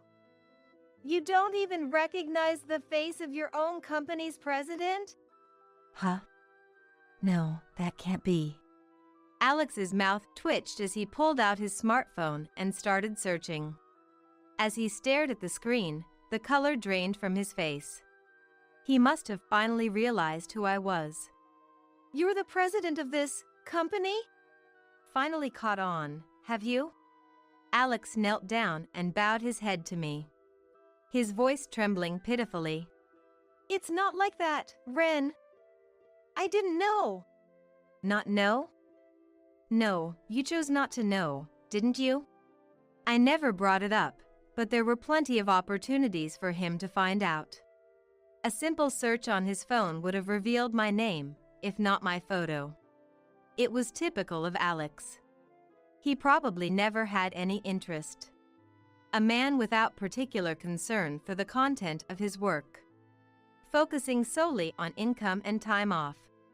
That's why his work performance has always been subpar. To you, I was merely an afterthought, wasn't I? What you and your parents truly desired was a diligent, hardworking wife. Someone to take care of them, anyone would do, right? Alex, mouth agape, shook his head, his face turning a ghastly shade of pale. "Not at all. Had I known you were the president, I would never have expected you to shoulder the caregiving. I would have taken care of dad and mom myself, allowing you to concentrate on your work. With sufficient funds, one could easily hire assistants. You'd have me earn while outsourcing caregiving to professionals, and you'd merely enjoy life, right?" Alex, with a faint smile, whispered, "I wouldn't do something so terrible." Indeed, had Alex navigated things more adeptly, such a future might have been attainable. Had he proposed this before I discovered his parents' true nature, I would have agreed without hesitation. "I'll earn so you can dedicate yourself to caregiving." I believe he would have sincerely said that. If Alex and his parents not shown their true colors after marriage, such a future could have been plausible. He squandered that opportunity by his own doing. Alex looked up at me, eyes seemingly moist, with a plea. "Please, Ren! Can't we start over? We had good times, didn't we? Let's visit all those places again." "True, you always took me to places I never knew." Every place you took me was indeed fun. A glimmer of hope shone in Alex's face. Right? So, if that's the case. However, that was merely you donning a mask to get married. Life with you post-marriage was profoundly disappointing. That is. I wonder if the divorce papers have been processed by now. Well, I must prepare for a meeting. Regarding the dismissal, I'll contact you later. You may leave for today. I packed my belongings, waved flippantly at Alex, and reached for the door. But before I could open it, Alex grasped my left hand. Turning around, I faced Alex's glare. I glared back and simply asked, Anything else? Anything else? This isn't over. Suddenly deciding on a divorce, then revealing you're the president, and now a dismissal. I can't just accept this. It's all too arbitrary on your part. The divorce was initiated by you. You didn't expect me to agree to it. Moreover, you should have properly informed me that you were the president. It appears Alex had planned to use the divorce as leverage to control me. The revelation of my presidency must have been a shock to him. Blaming others and shirking responsibility onto his wife. Such actions are unbecoming of an adult. It's absurd that I had to set everything up for him, yet he never questioned it. He's always lived by blaming others. I'm at a loss for words from sheer disbelief. Alex is grinding his back teeth, seemingly regretting letting go of his financial support, but that's not my concern. Isn't that too self-serving? Blaming me for your lack of planning and ignorance isn't fair, I said, causing Alex's face to flush red as he yelled back in a strained voice. Coward! How can the president of such a large company justify firing an employee for personal gain? That's unacceptable. Such tyranny won't be tolerated. Alex postured as if he had the moral high ground. His thinking is too immature. Always believing he's in the right. Can he not comprehend what's been said? I couldn't help but hold my head in my hands. Seeing me like this, Alex, thinking he had won, smirked triumphantly. See? I hit the nail on the head. Should I bring this to light? You'd be the one in trouble. I'm astounded by your foolishness. If it comes out, you're the one who'll suffer. What are you talking about? I cut Alex off, listing names. General Affairs Hoyt, Sales Gracelyn, Winter, and Accounting's Paisley. Who else was there? When I asked Alex, he began sweating profusely and looking away. What? What are you talking about? You know very well. I just named female employees you've been persistently harassing. They've come to me seeking help. Most employees don't know Alex is my husband. Only my secretary is aware. Among them, I received complaints like, I'm troubled by the constant invitations from sales Alex. At first, I doubted my ears. My own husband was hitting on multiple young female employees. And despite their rejections, he kept coming back. I was mortified and apologetic beyond words. I was just trying to foster camaraderie among employees, Alex defended. By specifically targeting women over a decade younger than you? And inviting them to hotels? What kind of camaraderie were you trying to build?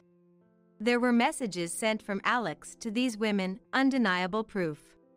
No matter what Alex said, there was no escaping it.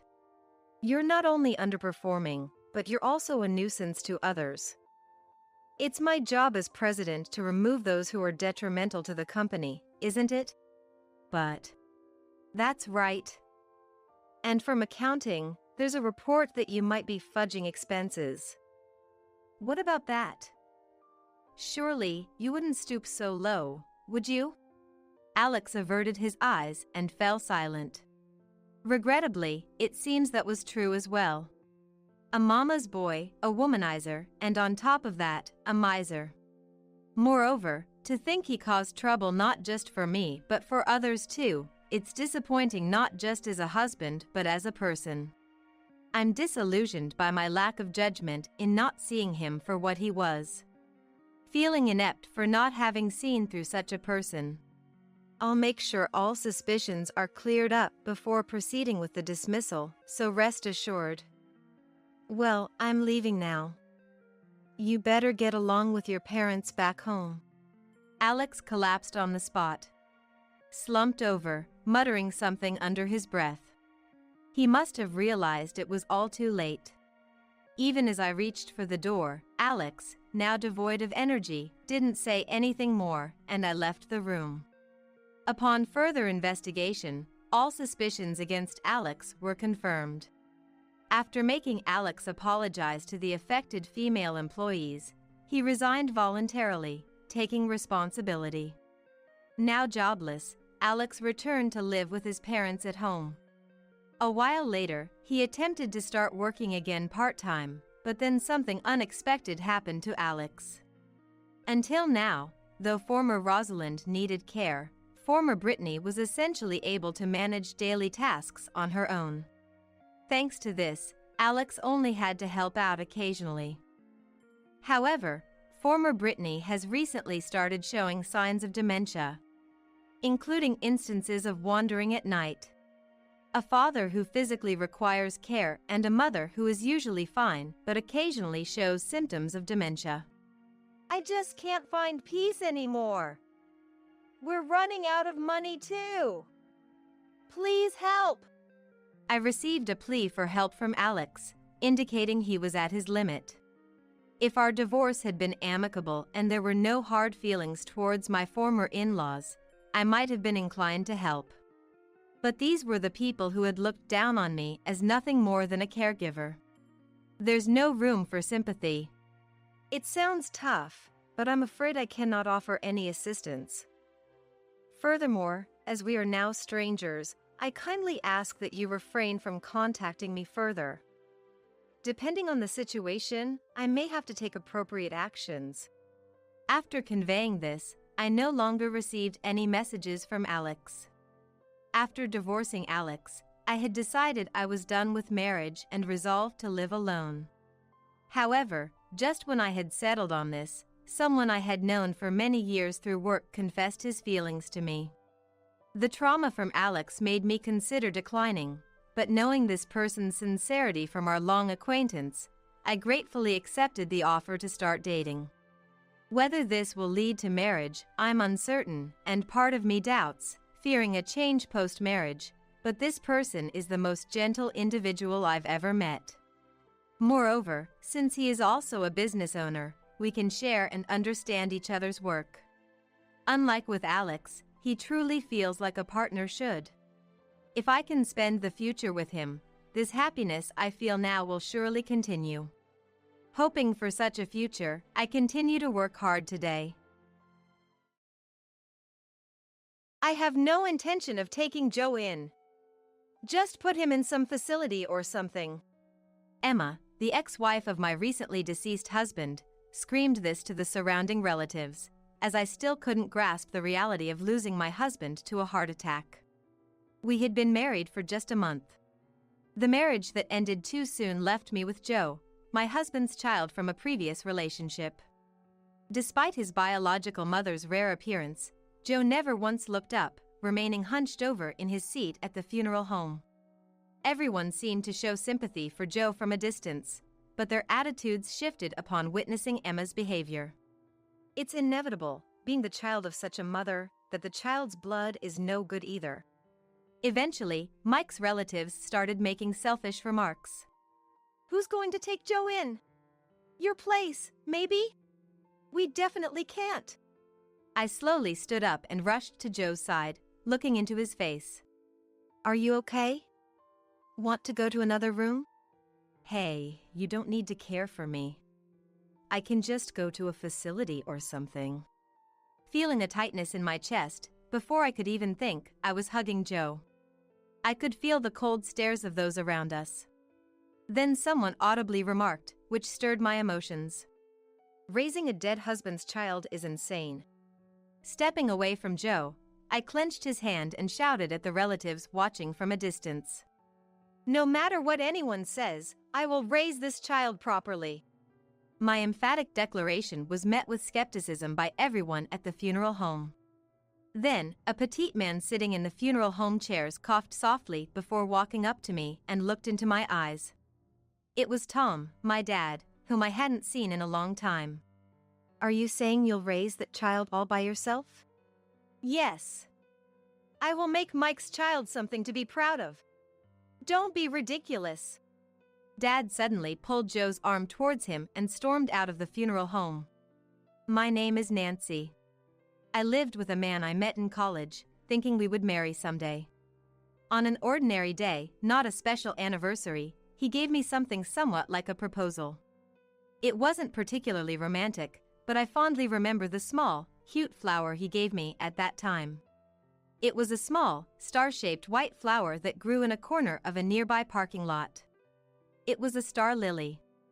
I didn't rush into marriage immediately after the proposal, but after some time, I decided to go to the gynecologist alone.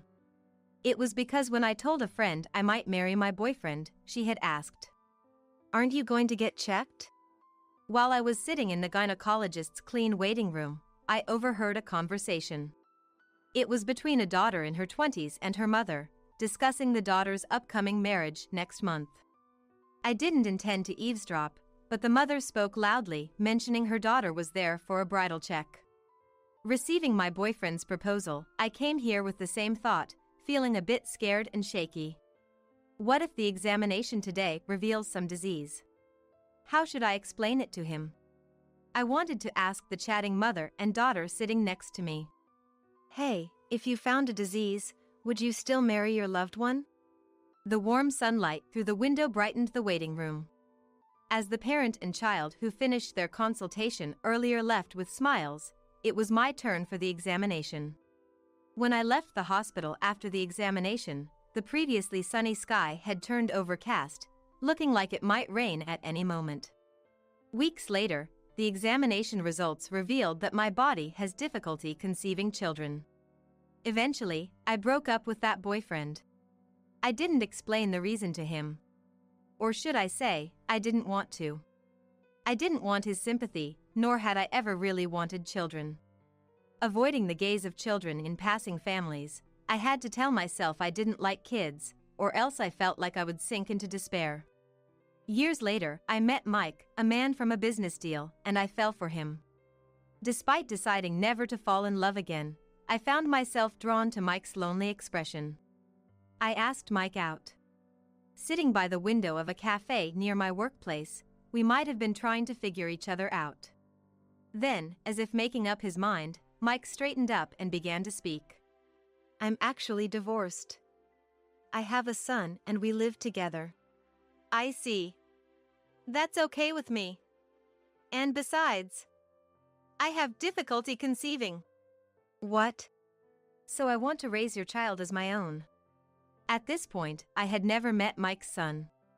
But I was determined to cherish him if he was my own. Mike smiled sadly for a moment before whispering in a soft, thin voice. Thank you. And that's how our relationship began. Emma, Mike's ex-wife, apparently abandoned her household and childcare duties and left the home. It's unclear if that was the direct cause, but Joe, their son, must have felt lonely. Despite being only 10 years old, he would hang out with older friends near the station late into the night. Mike's job kept him busy, often returning home late, leaving little time to connect with Joe. Soon after we started dating, I asked for an opportunity to meet Joe, and sincerely told him that I was seriously considering marriage with Mike.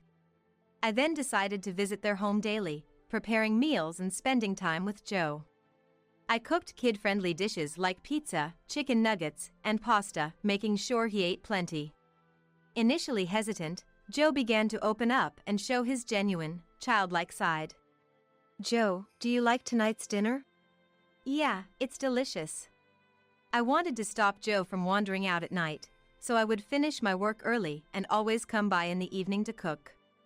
That alone made Mike deeply grateful, and a year into our relationship, we decided to get married. Legally becoming Joe's parent filled me with happiness. We didn't report our marriage to my parents. Mike's parents had already passed away. It wasn't that I had a bad relationship with my parents or any special circumstances, I just hadn't seen them for many years. I was raised by my father after losing my mother at a young age. I'd like to meet Grandpa someday. Joe said, so smiling, and to that, with little hesitation, I nodded.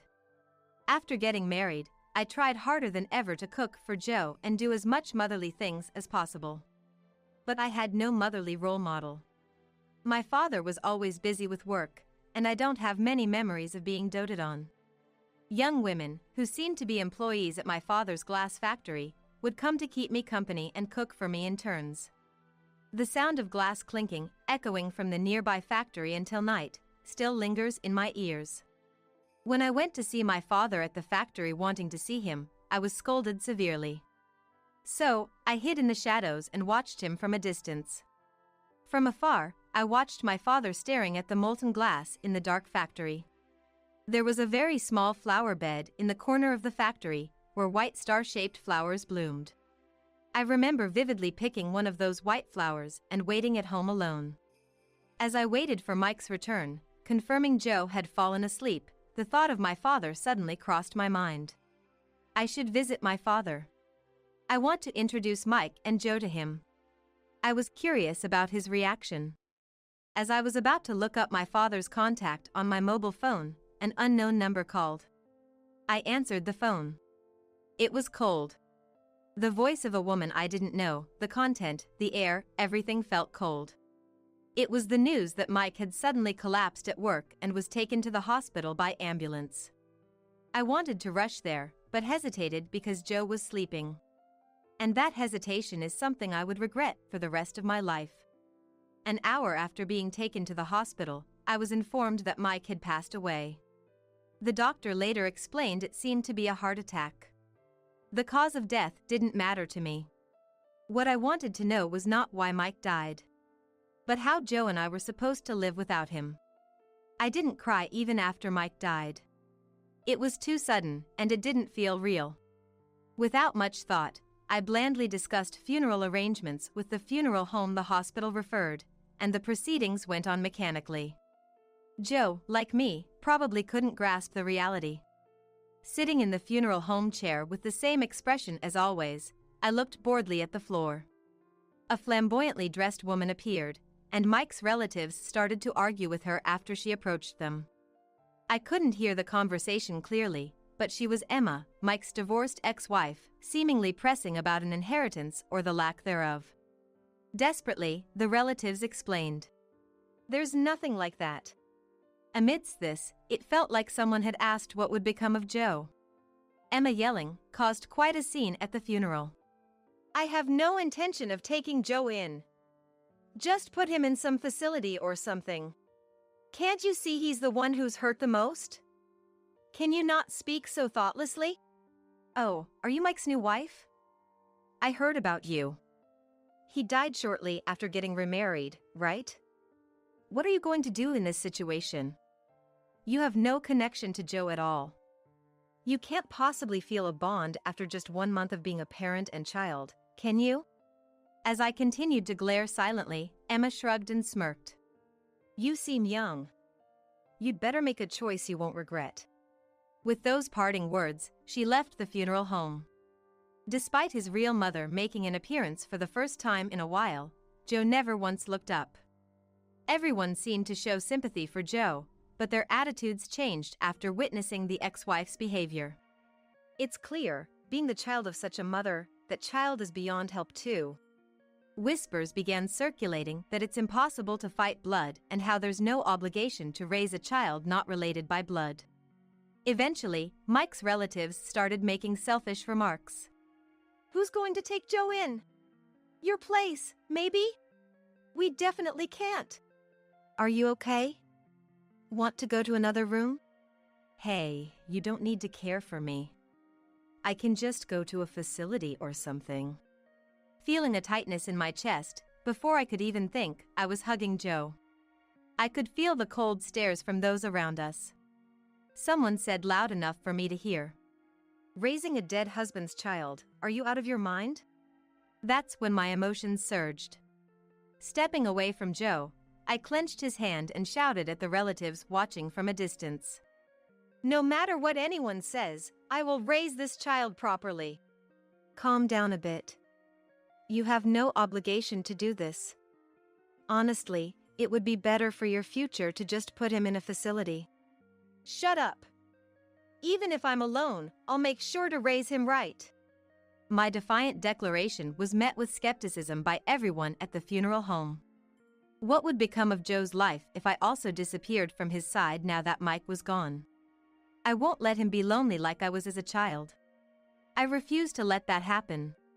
Then, a petite man sitting in the funeral home chairs coughed softly before walking up to me and looked intently into my eyes. It was Tom, my dad, whom I hadn't seen in a long time.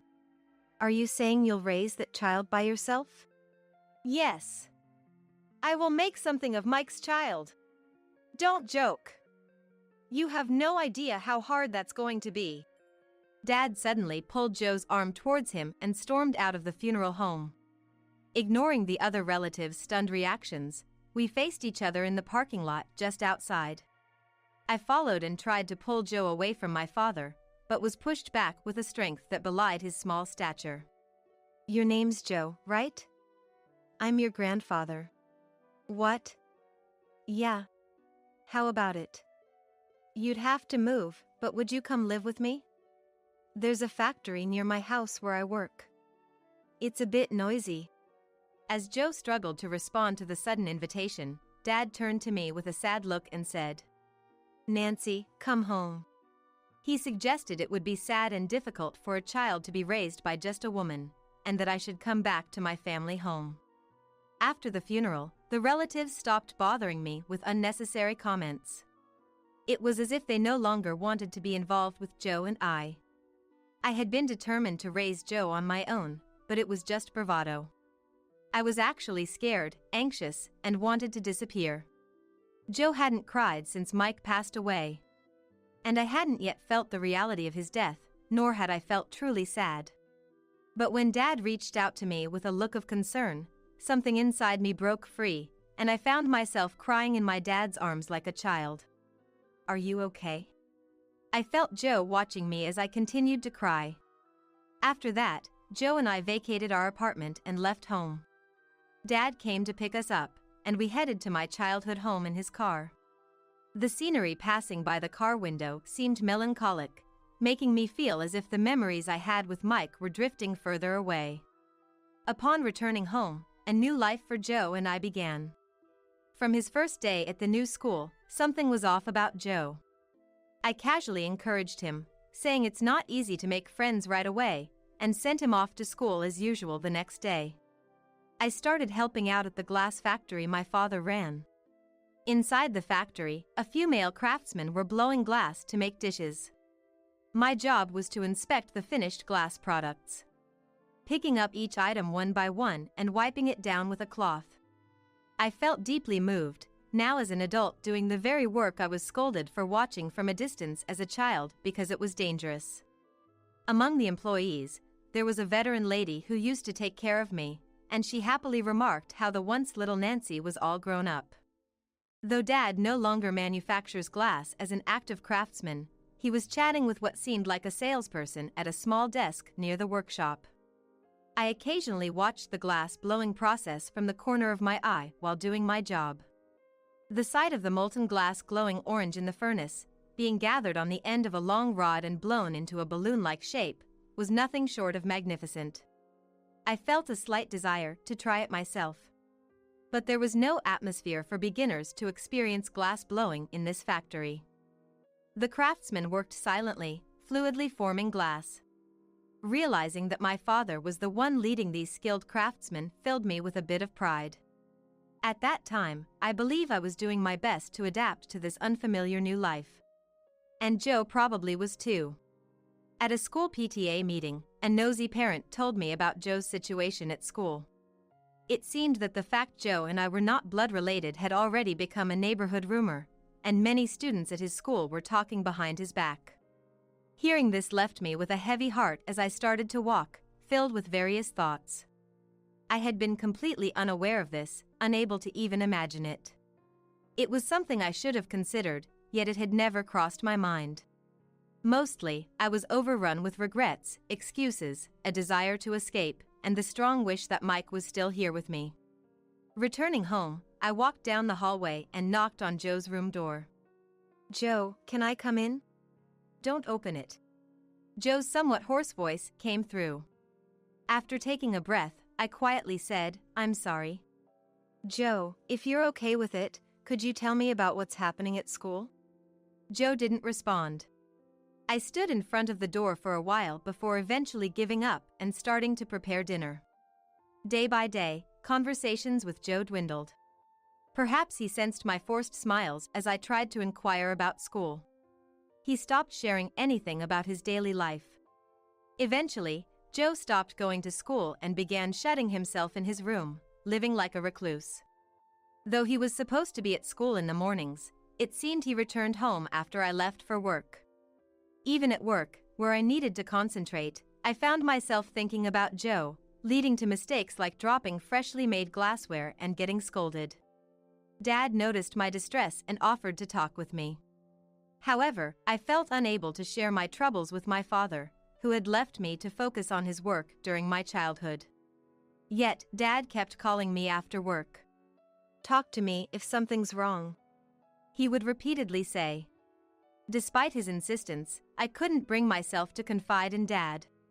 Each time he said to talk to him if something happened, it felt as though he was reminding me to protect Joe, leading me to ponder every night until I came up with an idea.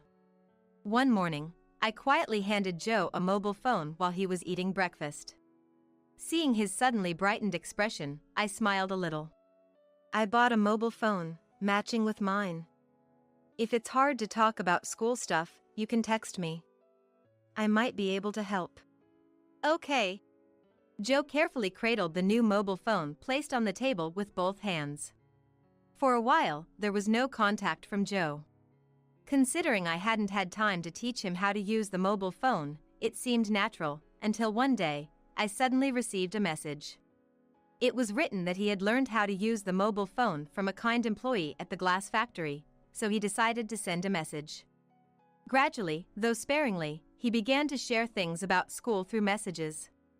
As a mother, I wanted to do everything I could, but even after hearing about his school life, there wasn't much I could do to help, except to send encouraging words through messages. Still, I wondered if that had made Joe happy. After getting the mobile phone, he started going to school regularly and began to lead a normal school life. Even as a middle schooler, he went to school diligently without causing any major problems, and eventually became a high school student. By this time, Joe had stopped needing to communicate through messages and would talk to me face to face about his day at school, impressing me with his candidness. One holiday, Dad took Joe for a tour inside the glass factory. It was near the high-temperature furnace used for forming glass, an area I had been constantly warned as a child to stay away from because it was dangerous. Watching Joe being carefully taught and experiencing making a basic glass cup filled me with immense joy. From that day on, Dad spent his weekends and days off teaching Joe how to make glass. Dad's glasswork was artistic. It gave a special sensation, almost as if holding the drink directly. Time passed and Joe was in his junior year in high school. He wasn't interested in going to college, nor was he enthusiastic about getting a job, struggling to decide on a career path. The pressure from teachers and the inability to choose a post-graduation path until winter might have been partly my fault as his parent. During weekends, while I was busy with paperwork in a corner of the factory, Joe and Dad would take breaks together, sitting and staring at the heated glass furnace. Does it make sense to do manual work in an era when most factories are transitioning to machines for glass production? Joe asked Dad out of curiosity, to which Dad responded with a thoughtful look, crossing his arms. During his adolescence, it's unclear how Joe viewed Dad as a craftsman, but Dad seemed to ponder deeply over Joe's words. People say our job is a dying industry. But we're still making a living out of it, which means there's value in it. There are people who appreciate the glass I make. Aren't you scared of going bankrupt? I'm terrified, to be honest. Bankruptcy is scary. I brought over cups of coffee to them, using the glass cups Joe had made as practice. Dad looked at Joe's glass and sipped his coffee, showing a hint of sadness. When machines started taking over the glass industry, I was young. Nancy was little, and I didn't have time to play with her. Every day was filled with fear and no room for relaxation. I was desperate not to lose my mind from all the work. I wonder if Mom was lonely too. Probably. I hardly took care of Nancy. The thought that she had only me, her only family, scared me to death. Dad looked around the factory. I lost my wife shortly after starting this company. But I didn't have the luxury to mourn. I needed money to raise Nancy. I had to keep the company going to support my employees. I was desperate not to make my beloved daughter sad. Dad. Pathetic, right? I was just a man who could only think of himself. Hesitantly, I reached out and touched Dad's hand. His hands were thin but large with long fingers. Hands that had crafted countless glasses. I knelt before Dad, eventually wrapping both hands around his. Something resonated within me, as if something was speaking to my heart. Thank you, Dad, for raising me. Didn't you listen? I didn't do anything. I was just desperately afraid of becoming hopeless. No, I knew you were. I knew Dad was working hard for me. I used to watch my father work hard from outside the factory, always finding ways to pass the time at the factory entrance. The handmade flower bed that changed with the seasons had been planted by someone. Then one day, when I was still young, one of my employees taught me who had been making these flower beds. I was told it was Dad who planted them. There was no way Dad could be interested in flowers. Surely, it was planted for me, thinking all girls like flowers. Now, no more flowers were planted there. When the star lilies that had sprouted from seeds carried by the wind bloomed around the factory, Joe graduated high school and started working at Dad's glass factory. Dad, who had been focusing more on paperwork, began working with glass again. The intricate glass works he created was purely magnificent, and both Joe and I respected him for it. As time passed, Joe married a woman introduced by Dad and built a duplex house, insisting we live together despite my initial refusal. Dad was also invited to live with us, but he refused. I can't sleep unless I'm near the workshop. Eventually, when my grandchild was born and Joe was busy with work, I took care of the baby. Walking with the baby, I pointed out Joe working in the factory. Look, there's Dad. I tilt my grandson's face slightly to look at Joe. Without saying a word, the baby suddenly pointed at a small star lily at our feet. The delicate star-shaped flowers scattered around the factory, and as I set the baby down, it happily played with the flowers. What are you doing? That's dangerous. Joe came out of the factory, scolding yet looking at his child with joy. I hope to protect this small life that lies beyond this smile forever. Mommy's promise comes first, so please go to the hospital with this. My husband takes out $20 from his wallet and hands it to me. Overwhelmed by the unexpected turn of events, I could only stand dumbfounded, watching him drive away in his car. Unbelievably, he left his wife, struggling with her water broken, to prioritize picking up and dropping off his mother for her hobby classes.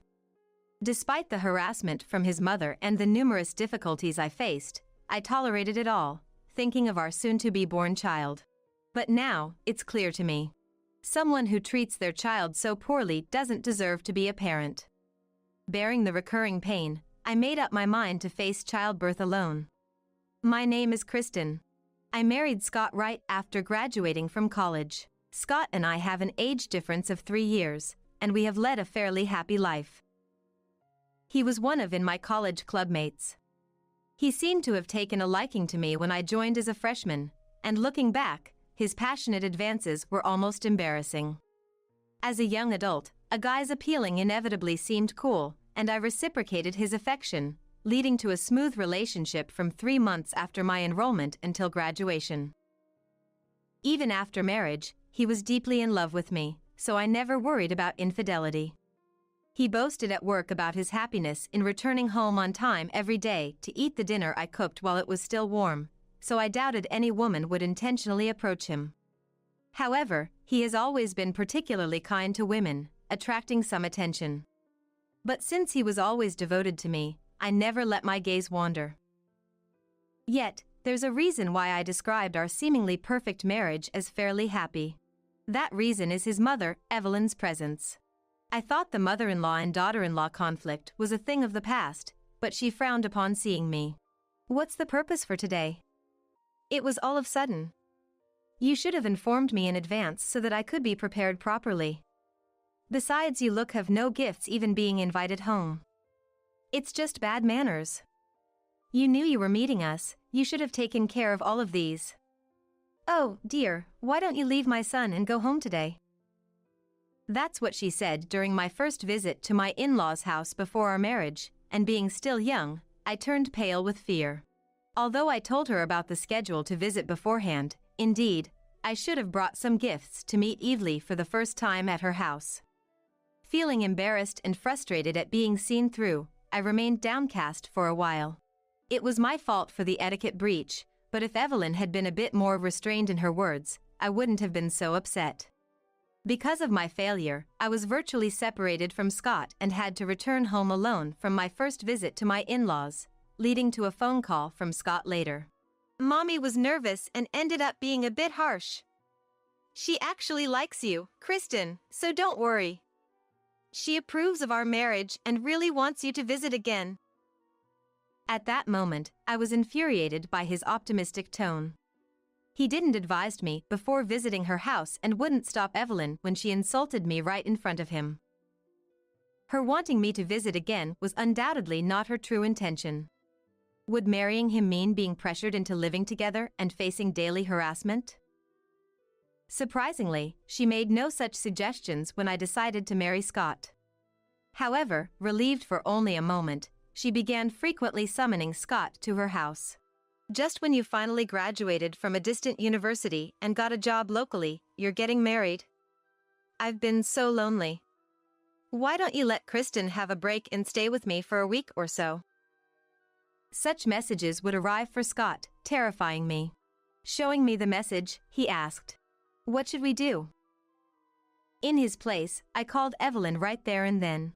"I'm sorry for the inconvenience after your kind consideration, but we still haven't finished unpacking and handling paperwork from the move. I think it will be a while before Scott can relax. Sorry." When I said this, "Just unpack by yourself. Don't always rely on my son." She grumbled, but I simply nodded along and ended the call. Her offer to ease my burden was just a pretext, but she wanted her beloved son by her side. My anger rose towards Evelyn for her lack of consideration, even though we were newlyweds, and also towards Scott, who just laughed off the situation and wouldn't say no. According to him, Evelyn has always been like this. Her overprotectiveness worsened after divorcing Scott's father, and she even cried and tried to stop him from going to college. Somehow, he convinced her and went, but they kept in constant contact through messages and calls. He trusts his mother, who raised him as a single parent, so their relationship has always been good, as I knew from our dating days. It's great to be caring towards a child and a mother, but as adults, there should be a proper distance. However, this closeness was normal for them, and I knew it wasn't right to interfere in another family's dynamics. If it weren't for this, Scott, who is serious about both work and house chores and has a good personality, would have been perfect, so I tried to accept it. But it wasn't long before I couldn't overlook the excessive closeness between the two. One holiday, when Scott usually sleeps till noon, he woke up earlier than me and started preparing to go out. "Did we have plans to go somewhere today?" I asked. "I'm going out shopping with Mommy, so you can stay and sleep." And he replied unbelievably. Apparently, Evelyn wanted to buy clothes and asked him for his opinion. Angry at his willingness to go, "We have a day off together for the first time in a while, let's do something." I controlled my emotions and suggested, but Scott shook his head. "I'd like that, but I've already promised Mommy, and she seems to be waiting outside." Shocked by his words, I went to the entrance in my pajamas. Looking out the window, I saw Evelyn's bright red car parked in the yard. Noticing my gaze, Evelyn got out of her car, smirking, with her bright red lipstick. "Scott, you're late." "Oh, Kristen is still asleep? Such a lazy wife for my son. Maybe I should buy you an alarm clock as a souvenir?" Mocking me, she affectionately took Scott's hand and led him to the passenger seat. I was dumbfounded by their close relationship and could only watch Evelyn's car drive away swiftly. After this incident, Scott's behavior began to change gradually. He hardly did any housework he used to do routinely and often went to his mother's house almost every weekend. His attitude towards me changed too, becoming more demanding. "Kristen, you're too lazy. If I'm off, you just sleep along. Can you call that fulfilling your duties as a housewife? You don't even put on makeup when you're at home. It's not good to slack off just because you're a wife. Mommy is worried about you too. Why don't you visit her alone sometime?" I didn't know what Evelyn was saying about me, but his agreement was troubling. He had never mentioned napping or makeup during our relationship. But as he said, perhaps Evelyn was genuinely concerned about my behavior. I tried to convince myself of this multiple times, but knowing Evelyn's behavior towards Scott, it seemed more like harassment. I thought Evelyn's curse would change once we had a child. Soon after my doubts about Scott began, I discovered I was pregnant. He was thrilled, promising to support me. But Evelyn's harassment intensified. Summoning Scott for trivial tasks like shopping, doctor visits, and cleaning her house, effectively leaving me alone. When I explained Evelyn's malicious intentions to him, it backfired. Suddenly, he became infuriated and said, "Every time Mommy sees you, she talks about you. How you should go back to your parents' house, or how you need time alone. Getting angry over such things will affect the baby in your womb. Just indulge in Mommy's feelings." He began leaving me alone more often. As time passed, my morning sickness worsened, and I told him I wanted him to stay with me as much as possible because I felt uneasy being alone. But Scott replied, "What can I do even if I'm with you?" Mommy also wanted to be alone during her pregnancy, didn't even want to see Dad's face. He wouldn't listen to anything I said. Feeling physically and mentally unstable, I lost the energy to argue back and resolved to fight this battle alone. Then, one day, while Scott and I were shopping for baby items, we bumped into his colleague who said to me, "Scott, I heard you've been actively attending parenting classes. Your home bookshelf is filled with parenting books, right? Accompanying your wife for shopping today, you're going to be a great dad for sure. Can't wait for your child to be born." Shocked, "Huh?" I blurted out. Scott quickly intervened, "Please stop," laughing off in a joking manner. Turns out, Scott had been pretending at work to be an attentive new father, even fabricating stories. I kept silent about this to his colleague to avoid any trouble, but felt a rising anger inside. Still, he continued to prioritize his time with Evelyn, and whenever I met his colleagues, "Your wife has caught herself an ideal husband," they would say. Such incidents gradually made me distrust his actions and words. I can't say for sure if this stress was the cause, but one weekend, while preparing lunch, I noticed my pants were wet. A thought crossed my mind, and I rushed to the bathroom. As I suspected, my water had broken. I yelled towards the room where Scott was still sleeping, telling him to get the car ready immediately. He, still groggy, became anxious upon hearing about the water break and supported me as I walked. The nurses had repeatedly told us to come to the hospital immediately if my water broke, as there could be urgent risks. Scott, slightly panicked, helped me into the car amidst my contractions. Just as we started driving, his mobile phone rang. Unable to answer while driving, I glanced at the screen while struggling with the pain. Seeing Evelyn's name, I had a bad feeling. The phone kept ringing, and after staring at the screen for a while, I reluctantly answered. Scott, where are you? It's Wednesday, the day of my sewing class. Did you forget? Her flirting voice terrified me, but I explained to her. Evelyn, actually, my water just broke, and Scott is taking me to the hospital right now. As soon as I spoke, Evelyn yelled as if she was a different person. That's your problem, isn't it? I don't care. Using Scott, who's resting, as a taxi is quite a position you're in. Let me talk to Scott. Today is my regular sewing class day, and I have a prior appointment. I was speechless at her disregard, even for her grandchild's well-being. Her shrill voice continued to echo, even as I remained silent. Sorry, Kristen, Scott muttered. For a moment, I thought he was apologizing for Evelyn yelling at me. But then I realized Scott had walked around to the back seat where I was lying and opened the door.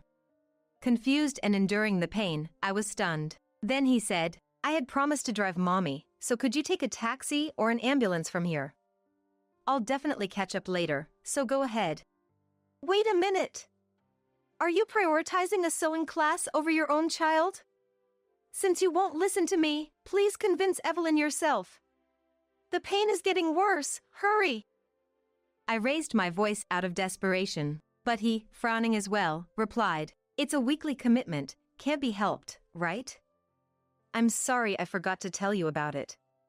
Here's some money, please manage with this. He took out $20 from his wallet and shoved it into my bag. Then he got back in the driver's seat and left without hesitation. I can't believe it. The place where he dropped me off was still close to our house. Concerned about the neighbors seeing me, I hurriedly searched for a taxi company. The amniotic fluid continued to trickle down my legs, and panic set in as I realized the danger to my unborn child. Tears welled up in my eyes as I struggled with the phone, wondering why my baby and I had to suffer like this. Kristen! Startled, I turned around and saw a familiar face. You look terrible. Forget talking, just get in the car. The person got out of their car, gently supported me, and helped me into the back seat. Her husband adjusted the seat and drove. My memory of what followed is hazy.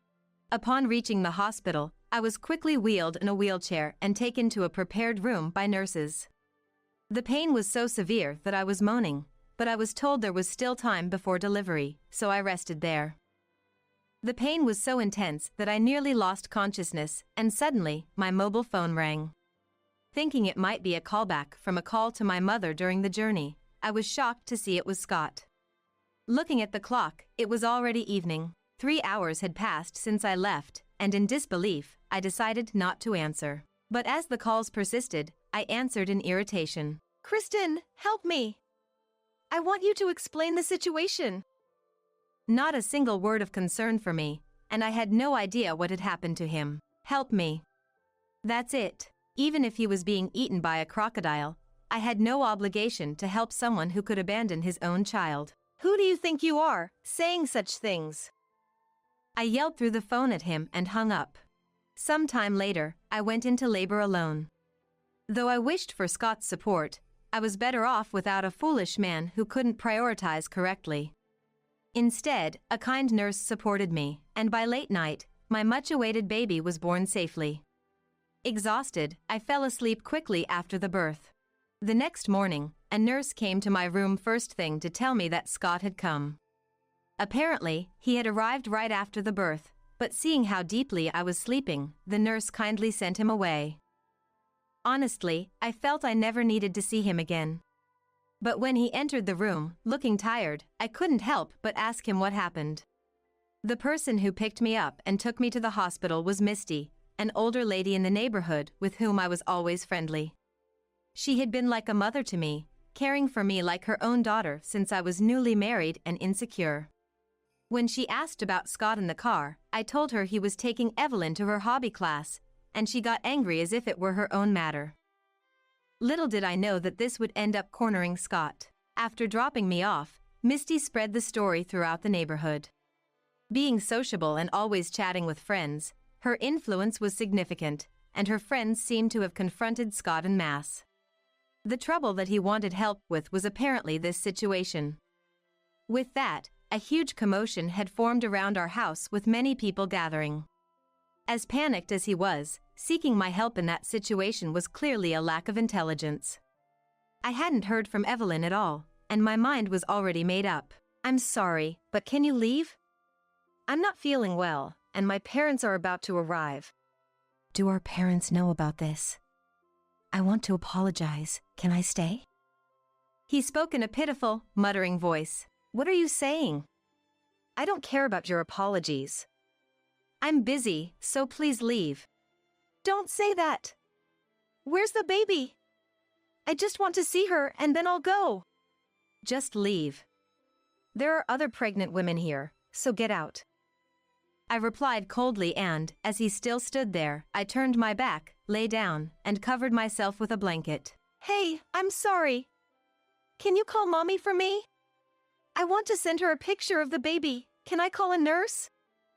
Unbelievably, Scott reached out and shook me, just as I was about to lose my patience and push him away. What are you doing? Don't touch her. My parents entered the room. My mother rushed to my side and pushed him away. How dare you shake someone who just gave birth? And to show up without considering the situation. I'm disappointed in you. Get out now.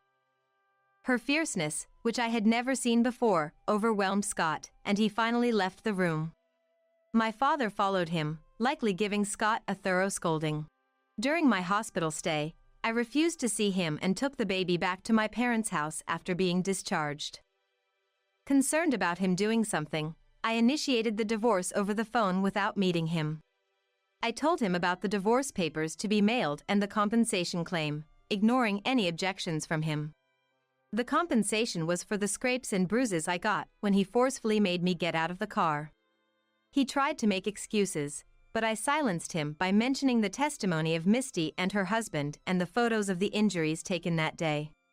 The lawyer said the costs for his malicious actions towards a pregnant woman would be significant. While I was busy with the baby, Evelyn barged into my parents' house once. The rumor spread by Misty persisted, and the neighbor's gaze was cold. She blamed everything on me for not respecting her and her son, but my strict father handled it all. Both Evelyn and Scott were dealt with by my father, making me think it should have been this way from the start. But he said, the head of the family doesn't always stand out in the open. He was strangely trying to be cool about it. When I became accustomed to parenting, I invited Misty to my parents' house and introduced her. She quickly became friends with my mother, as they were of the same generation, and we all agreed to keep in touch. During that visit, Misty shared a story she had heard from a friend who works part-time at my ex-husband's company. Her friend, like Misty, loves gossip and apparently let slip the story of Scott to others. This quickly spread and was exaggerated, leading to a decline in his reputation. The contrast between his portrayal as a dedicated new father and the reality had a significant impact, and he resigned from his job, facing cold treatment from his bosses and colleagues. Now in his late 30s, jobless and without qualifications, he became a recluse, living off Evelyn's pension and savings, fearful of the neighbor's judgment. Years later, out of the blue, I received another call from him. Hey, where are you? I'm in front of your parents' house, but nobody's inside. His first words were curt, so I responded similarly. Can't you understand? We've moved. What do you want? Moved? Did you use the compensation money I gave you to enjoy yourself? Come back right now, let's start over. Mommy wants to see you too. Your words make no sense. Why would I benefit from going back to you? Still talking about Mommy after all this time? I don't want to hear anything from you, so don't call me again. I hung up without waiting for a reply, and my phone kept lighting up for a while. After finally setting up call blocking, I started receiving messages from him, asking for reconciliation. I read them just in case, but they were all nonsensical, saying things like, "Don't you feel sorry for the child not having a father? It's ungrateful not to let Mommy see you after all she's done for you. So, I deleted all the messages and changed my email address. Although what happened was awful, it allowed me to proceed with the divorce advantageously and impose sanctions on him. Having such a worthless person in our lives would be worse for my child. Thinking so, I've been enjoying a relaxed parenting life, supported by my parents, who have become wonderful grandparents. I was standing there, unable to move or understand what was happening to me, when my husband Harrison, who was next to me, asked, "Are you okay?" It was then that I realized I had been doused with water. In front of me was Maëlle Jeanette, holding a cup and smirking nastily. "This is not your place! You're shamelessly overstepping! How many times do I have to tell you you're not welcome here?" Jeanette's angry shout filled the room at Frank's funeral. My name is Mila, a 35-year-old self-employed business owner. I met Harrison through a mutual acquaintance 6 years ago, and we married after I got pregnant. We've had our ups and downs, but now we live happily with our 1-year-old daughter. Harrison's family owns a retail shop selling miscellaneous goods and vintage clothing. Harrison, their only son, went to college in Boston, intending to take over the family business. However, after landing a job at a major corporation post-graduation, his parents easily conceded. "There's no need for you to take over our debt-ridden business. We're proud you can work at a prestigious company. Don't worry about us, build your own family in Boston." Encouraged by his father Frank, Harrison worked diligently in Boston and achieved a promotion to a managerial position at a young age. We met, quickly started dating, and before we knew it, I was pregnant. Since our relationship had been headed towards marriage, the sequence of events have changed, leading to us announcing both our marriage and pregnancy to our parents at the same time. My parents, who live in another state, were delighted with my marriage and pregnancy, except for Jeanette. "What? Pregnant? With him?" I still vividly remember Jeanette's words to me during my first visit to Harrison's family home. Frank scolded Jeanette, but he only made excuses for her in a low voice to me, especially regarding Harrison, saying, "She doesn't mean it." And Jeanette, having her son's girlfriend over for the first time, offered nothing at all. It wasn't naivety or an oversight, but a deliberate display of not offering anything. "Pregnant? Are you going to have the baby? Then you must continue the environment I provided for my son and raise your child the same way. I'll teach you how." "Wait a minute. I'm planning to take maternity leave and then return to work, so I appreciate your concern, but we will decide and manage our child's upbringing." Though I was reluctant to argue with my Maëlle on our first meeting, I felt that it would be important for her to understand our stance. Jeanette, clearly not expecting me to talk back, glared at me, her face filled with surprise and anger. Then she pressed on, "What kind of job forces you to work instead of raising your child?" Jeanette seemed to be implying dissatisfaction with her son's salary at a major corporation, aggressively questioning me. When I mentioned that I was the secretary to the president of a publicly traded company, Jeanette looked at me scornfully and said, "That's distasteful." Jeanette appeared to have a stereotype of secretaries as glamorous women serving powerful men or attractive but incompetent at their jobs. "Is Harrison being deceived? Are you really marrying him?" she asked repeatedly. Harrison, with a strained laugh, simply said, "Yes." He didn't support me but instead laughed it off, eager to leave the situation, which left me feeling disappointed and unsure about our marriage. However, Frank, having listened to the whole conversation, was different. "It's tough to be a secretary. Before I was married, I worked at a company where the bosses had secretaries. It's a really difficult job. This idea of secretaries being distasteful is so outdated," he said, criticizing Jeanette.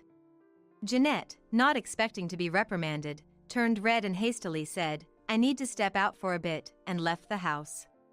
Frank later reassured me, "If you have any troubles, you can always come to us for advice." Hearing that, I felt for the first time that I was accepted as a member of the family. After that, since our marriage was sudden due to the pregnancy, we didn't have a wedding ceremony and just completed the paperwork. After the birth, We had talked about having a small ceremony with just close family once things settled down, but those plans fell through dramatically. What? Dad has cancer? Harrison was shaken by the sudden news, and since I was worried about him going alone, I went with him to the hospital where Frank was admitted. As soon as we arrived at the hospital, we were called by a doctor and, without any mental preparation, were informed about Frank's limited time left. Entering his room, we saw Frank with numerous tubes attached to his arm. It was painfully hard to look at. Noticing us, Frank gave a sorry smile and said, "My apologies." I wondered why Frank, who had done nothing wrong, was apologizing, but soon understood. Frank had been hospitalized for several days, and Jeanette hadn't visited him at all. According to Frank, since he was given a terminal diagnosis, Jeanette thought he wouldn't know what was happening and took the opportunity to go on trips and shopping sprees. Frank didn't know for sure since he was in the hospital, but he heard it from neighbors who visited him, so it was likely true. Frank, unable to prepare his own change of pajamas and underwear during his hospital stay, said to us apologetically, "I'm sorry to ask this so soon after your wedding, but I need your help." Since my pregnancy was stable, I had no problem going to the hospital in the morning, so I gladly took on the role of caring for Frank. I was originally planning to take maternity leave at 9 months pregnant, but with Frank's care needed, I applied for caregiving leave at my company, planning to transition it into maternity leave. But even this didn't go as planned. With Frank's hospitalization, Jeanette began neglecting housework entirely to indulge in her leisure activities every day. Consequently, the house became cluttered with garbage, and Jeanette, who was somewhat osteoporotic, slipped, fell, and fractured her bones. Now, not only Frank's, but also Jeanette's care fell onto us. "Please, just until Mom can walk again, can we live together?" Frank's cancer treatment was stabilizing, and he was close to being discharged when Jeanette fractured her bone. My husband asked me, and I reluctantly agreed to live together for a limited time, but this decision would later become a source of great regret. "You slowpoke! Hurry up and prepare the meal!" Jeanette, now having difficulty walking and using crutches, started hurling verbal abuse at me due to her frustration of being immobile. I had to clean the room Jeanette dirtied for Frank's return, but with my growing belly, it was hard labor, and I struggled to move as I wanted. Jeanette mercilessly berated me and would hit me with her crutches when nearby. I protected my belly as best I could, but my arms became covered in bruises. Such a big target, easy to hit. I was terrified, thinking this was the same woman who had once given birth. I reported Jeanette's harassment to Harrison, but he would just say, "It's only for now. She's just stressed because of her injury." He showed no signs of helping me, and I felt increasingly cornered. And then, Jeanette, with her mobility impaired, brazenly started inviting men to the house during weekdays when Harrison was at work. "Jeanette, does Frank know about this?" "It doesn't matter. He won't be returning to this house anyway. His time is almost up. This house and all the property will be mine." Jeanette said this and laughed loudly with the man who seemed to be her affair partner. She even threatened me, saying if I spoke to anyone about this, she would make me suffer. The repeated scenes of Jeanette's verbal and physical abuse haunted me every night, leading to severe headaches and palpitations that kept me awake. Eventually, I miscarried the baby. "I can't even see my grandchild's face because of you. You useless thing." Jeanette cruelly berated me as I returned home after the medical procedure. "You're banned from this house. Get out now." Forced out of the house, I went straight to my company and submitted my resignation. My boss noticed something was off and repeatedly asked me not to do anything foolish. When I mentioned, "My baby is gone," he said to contact him anytime if I needed anything, regardless of our professional relationship. He accepted my resignation without further questions. Afterwards, on my way to the courthouse to collect divorce papers, I decided to visit Frank for the final goodbye. It had been a few days since I last visited Frank's hospital room, and he was visibly surprised and concerned to see me, which brought me to tears. I had always kept silent about the treatment I received from Jeanette, not wanting to worry Frank, who was battling his illness. But Frank, who had noticed bruises on my arms before, asked me to tell him everything. Crying, I poured out everything that had happened. Frank kept apologizing, and his face was contorted with anger. This is definitely a case for divorce. But I can't just let them get away with this. I want to fight back. I hate to ask this, but can you help me with one last request? After listening to my story, Frank proposed a plan for revenge against his wife and son. Feeling empowered by Frank's support, I felt ready to confront the situation, no longer wanting to be a victim. I don't want to just cry myself to sleep anymore. Whispering these words, Frank weakly grasped my hand and said, "Let's do this together." Subsequently, I stayed in the hospital room as Frank's attendant until his discharge. As soon as Frank and I arrived home, Jeanette snapped. "What? You brought that useless woman too? You didn't clean the house, it's still dirty. Clean it up now." Furthermore, she accused, "Where have you been these past few days? You must have been with some man, right?" When Frank told her I had been caring for him in the hospital, she was left speechless and silently left the house. Soon after, as planned with Frank, I installed indoor cameras and wireless listening devices in various places. This was to gather evidence of infidelity. As expected, when I accompanied Frank to the hospital for outpatient treatment, Jeanette confidently invited men into our home. "We have the evidence," Frank said. Frank contacted a lawyer friend and began the process to disinherit Jeanette. Next, while Jeanette was away on a trip, Frank arranged for a negotiator to come to our home and create an official will. This was to prevent Jeanette from forging a will in Frank's name. Later, I started the process of taking over Frank's retail business, consulting a lawyer again. Despite the taxes and other financial issues that came with inheriting the business, I had a plan to recover the costs, so I decided to take it over. Honestly, I've been running the business just doing what I like, not really thinking about profit. But I want you to take this as compensation for the harm my family caused you, Mila." I was hesitant to accept the company and its real estate, but considering it as Frank's final gesture of goodwill, I gladly agreed. "Frank, I'll protect this company, so don't worry." As I assured him, Frank smiled at me. After several hospital visits for chemotherapy and outliving the initial prognosis, Frank peacefully passed away at home, just as I was getting used to managing the business. Finally, doctors' life expectancy predictions are so unreliable. Let's quickly finish the funeral and turn this house and land into cash. Despite Frank having just passed away, I was unable to contain my anger at Jeanette's harsh words. "You're no longer needed. I don't need your care anymore, so leave this house right now." Treating me as if shooing away an animal, I responded to Jeanette, "I understand. I don't want to stay here for another minute." Saying that, I grabbed my pre-packed suitcase and prepared to leave. Harrison, who had always been like air to me, didn't try to stop me as he wanted to stay with his beloved mother. "Let's meet for the last time at the funeral," I said, and left for the weekly rental apartment I had arranged. After dropping off my luggage, I changed into morning clothes and headed to Frank's funeral for the final act of my revenge.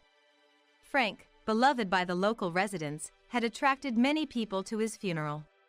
Getting out of the taxi, I was heading to the family's waiting room when Jeanette suddenly splashed water on me. "This is not your place! You're shamelessly overstepping! How many times do I have to tell you you're not welcome here?"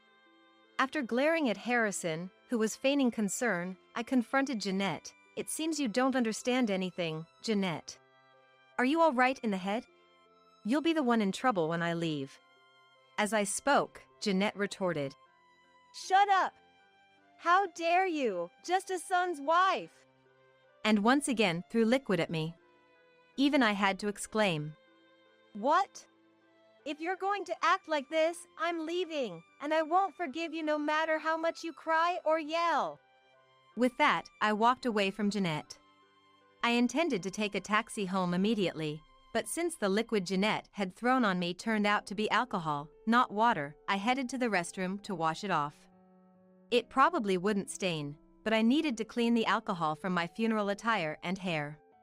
After touching up my makeup, I exited the restroom to find an agitated Jeanette rushing towards me. What is this?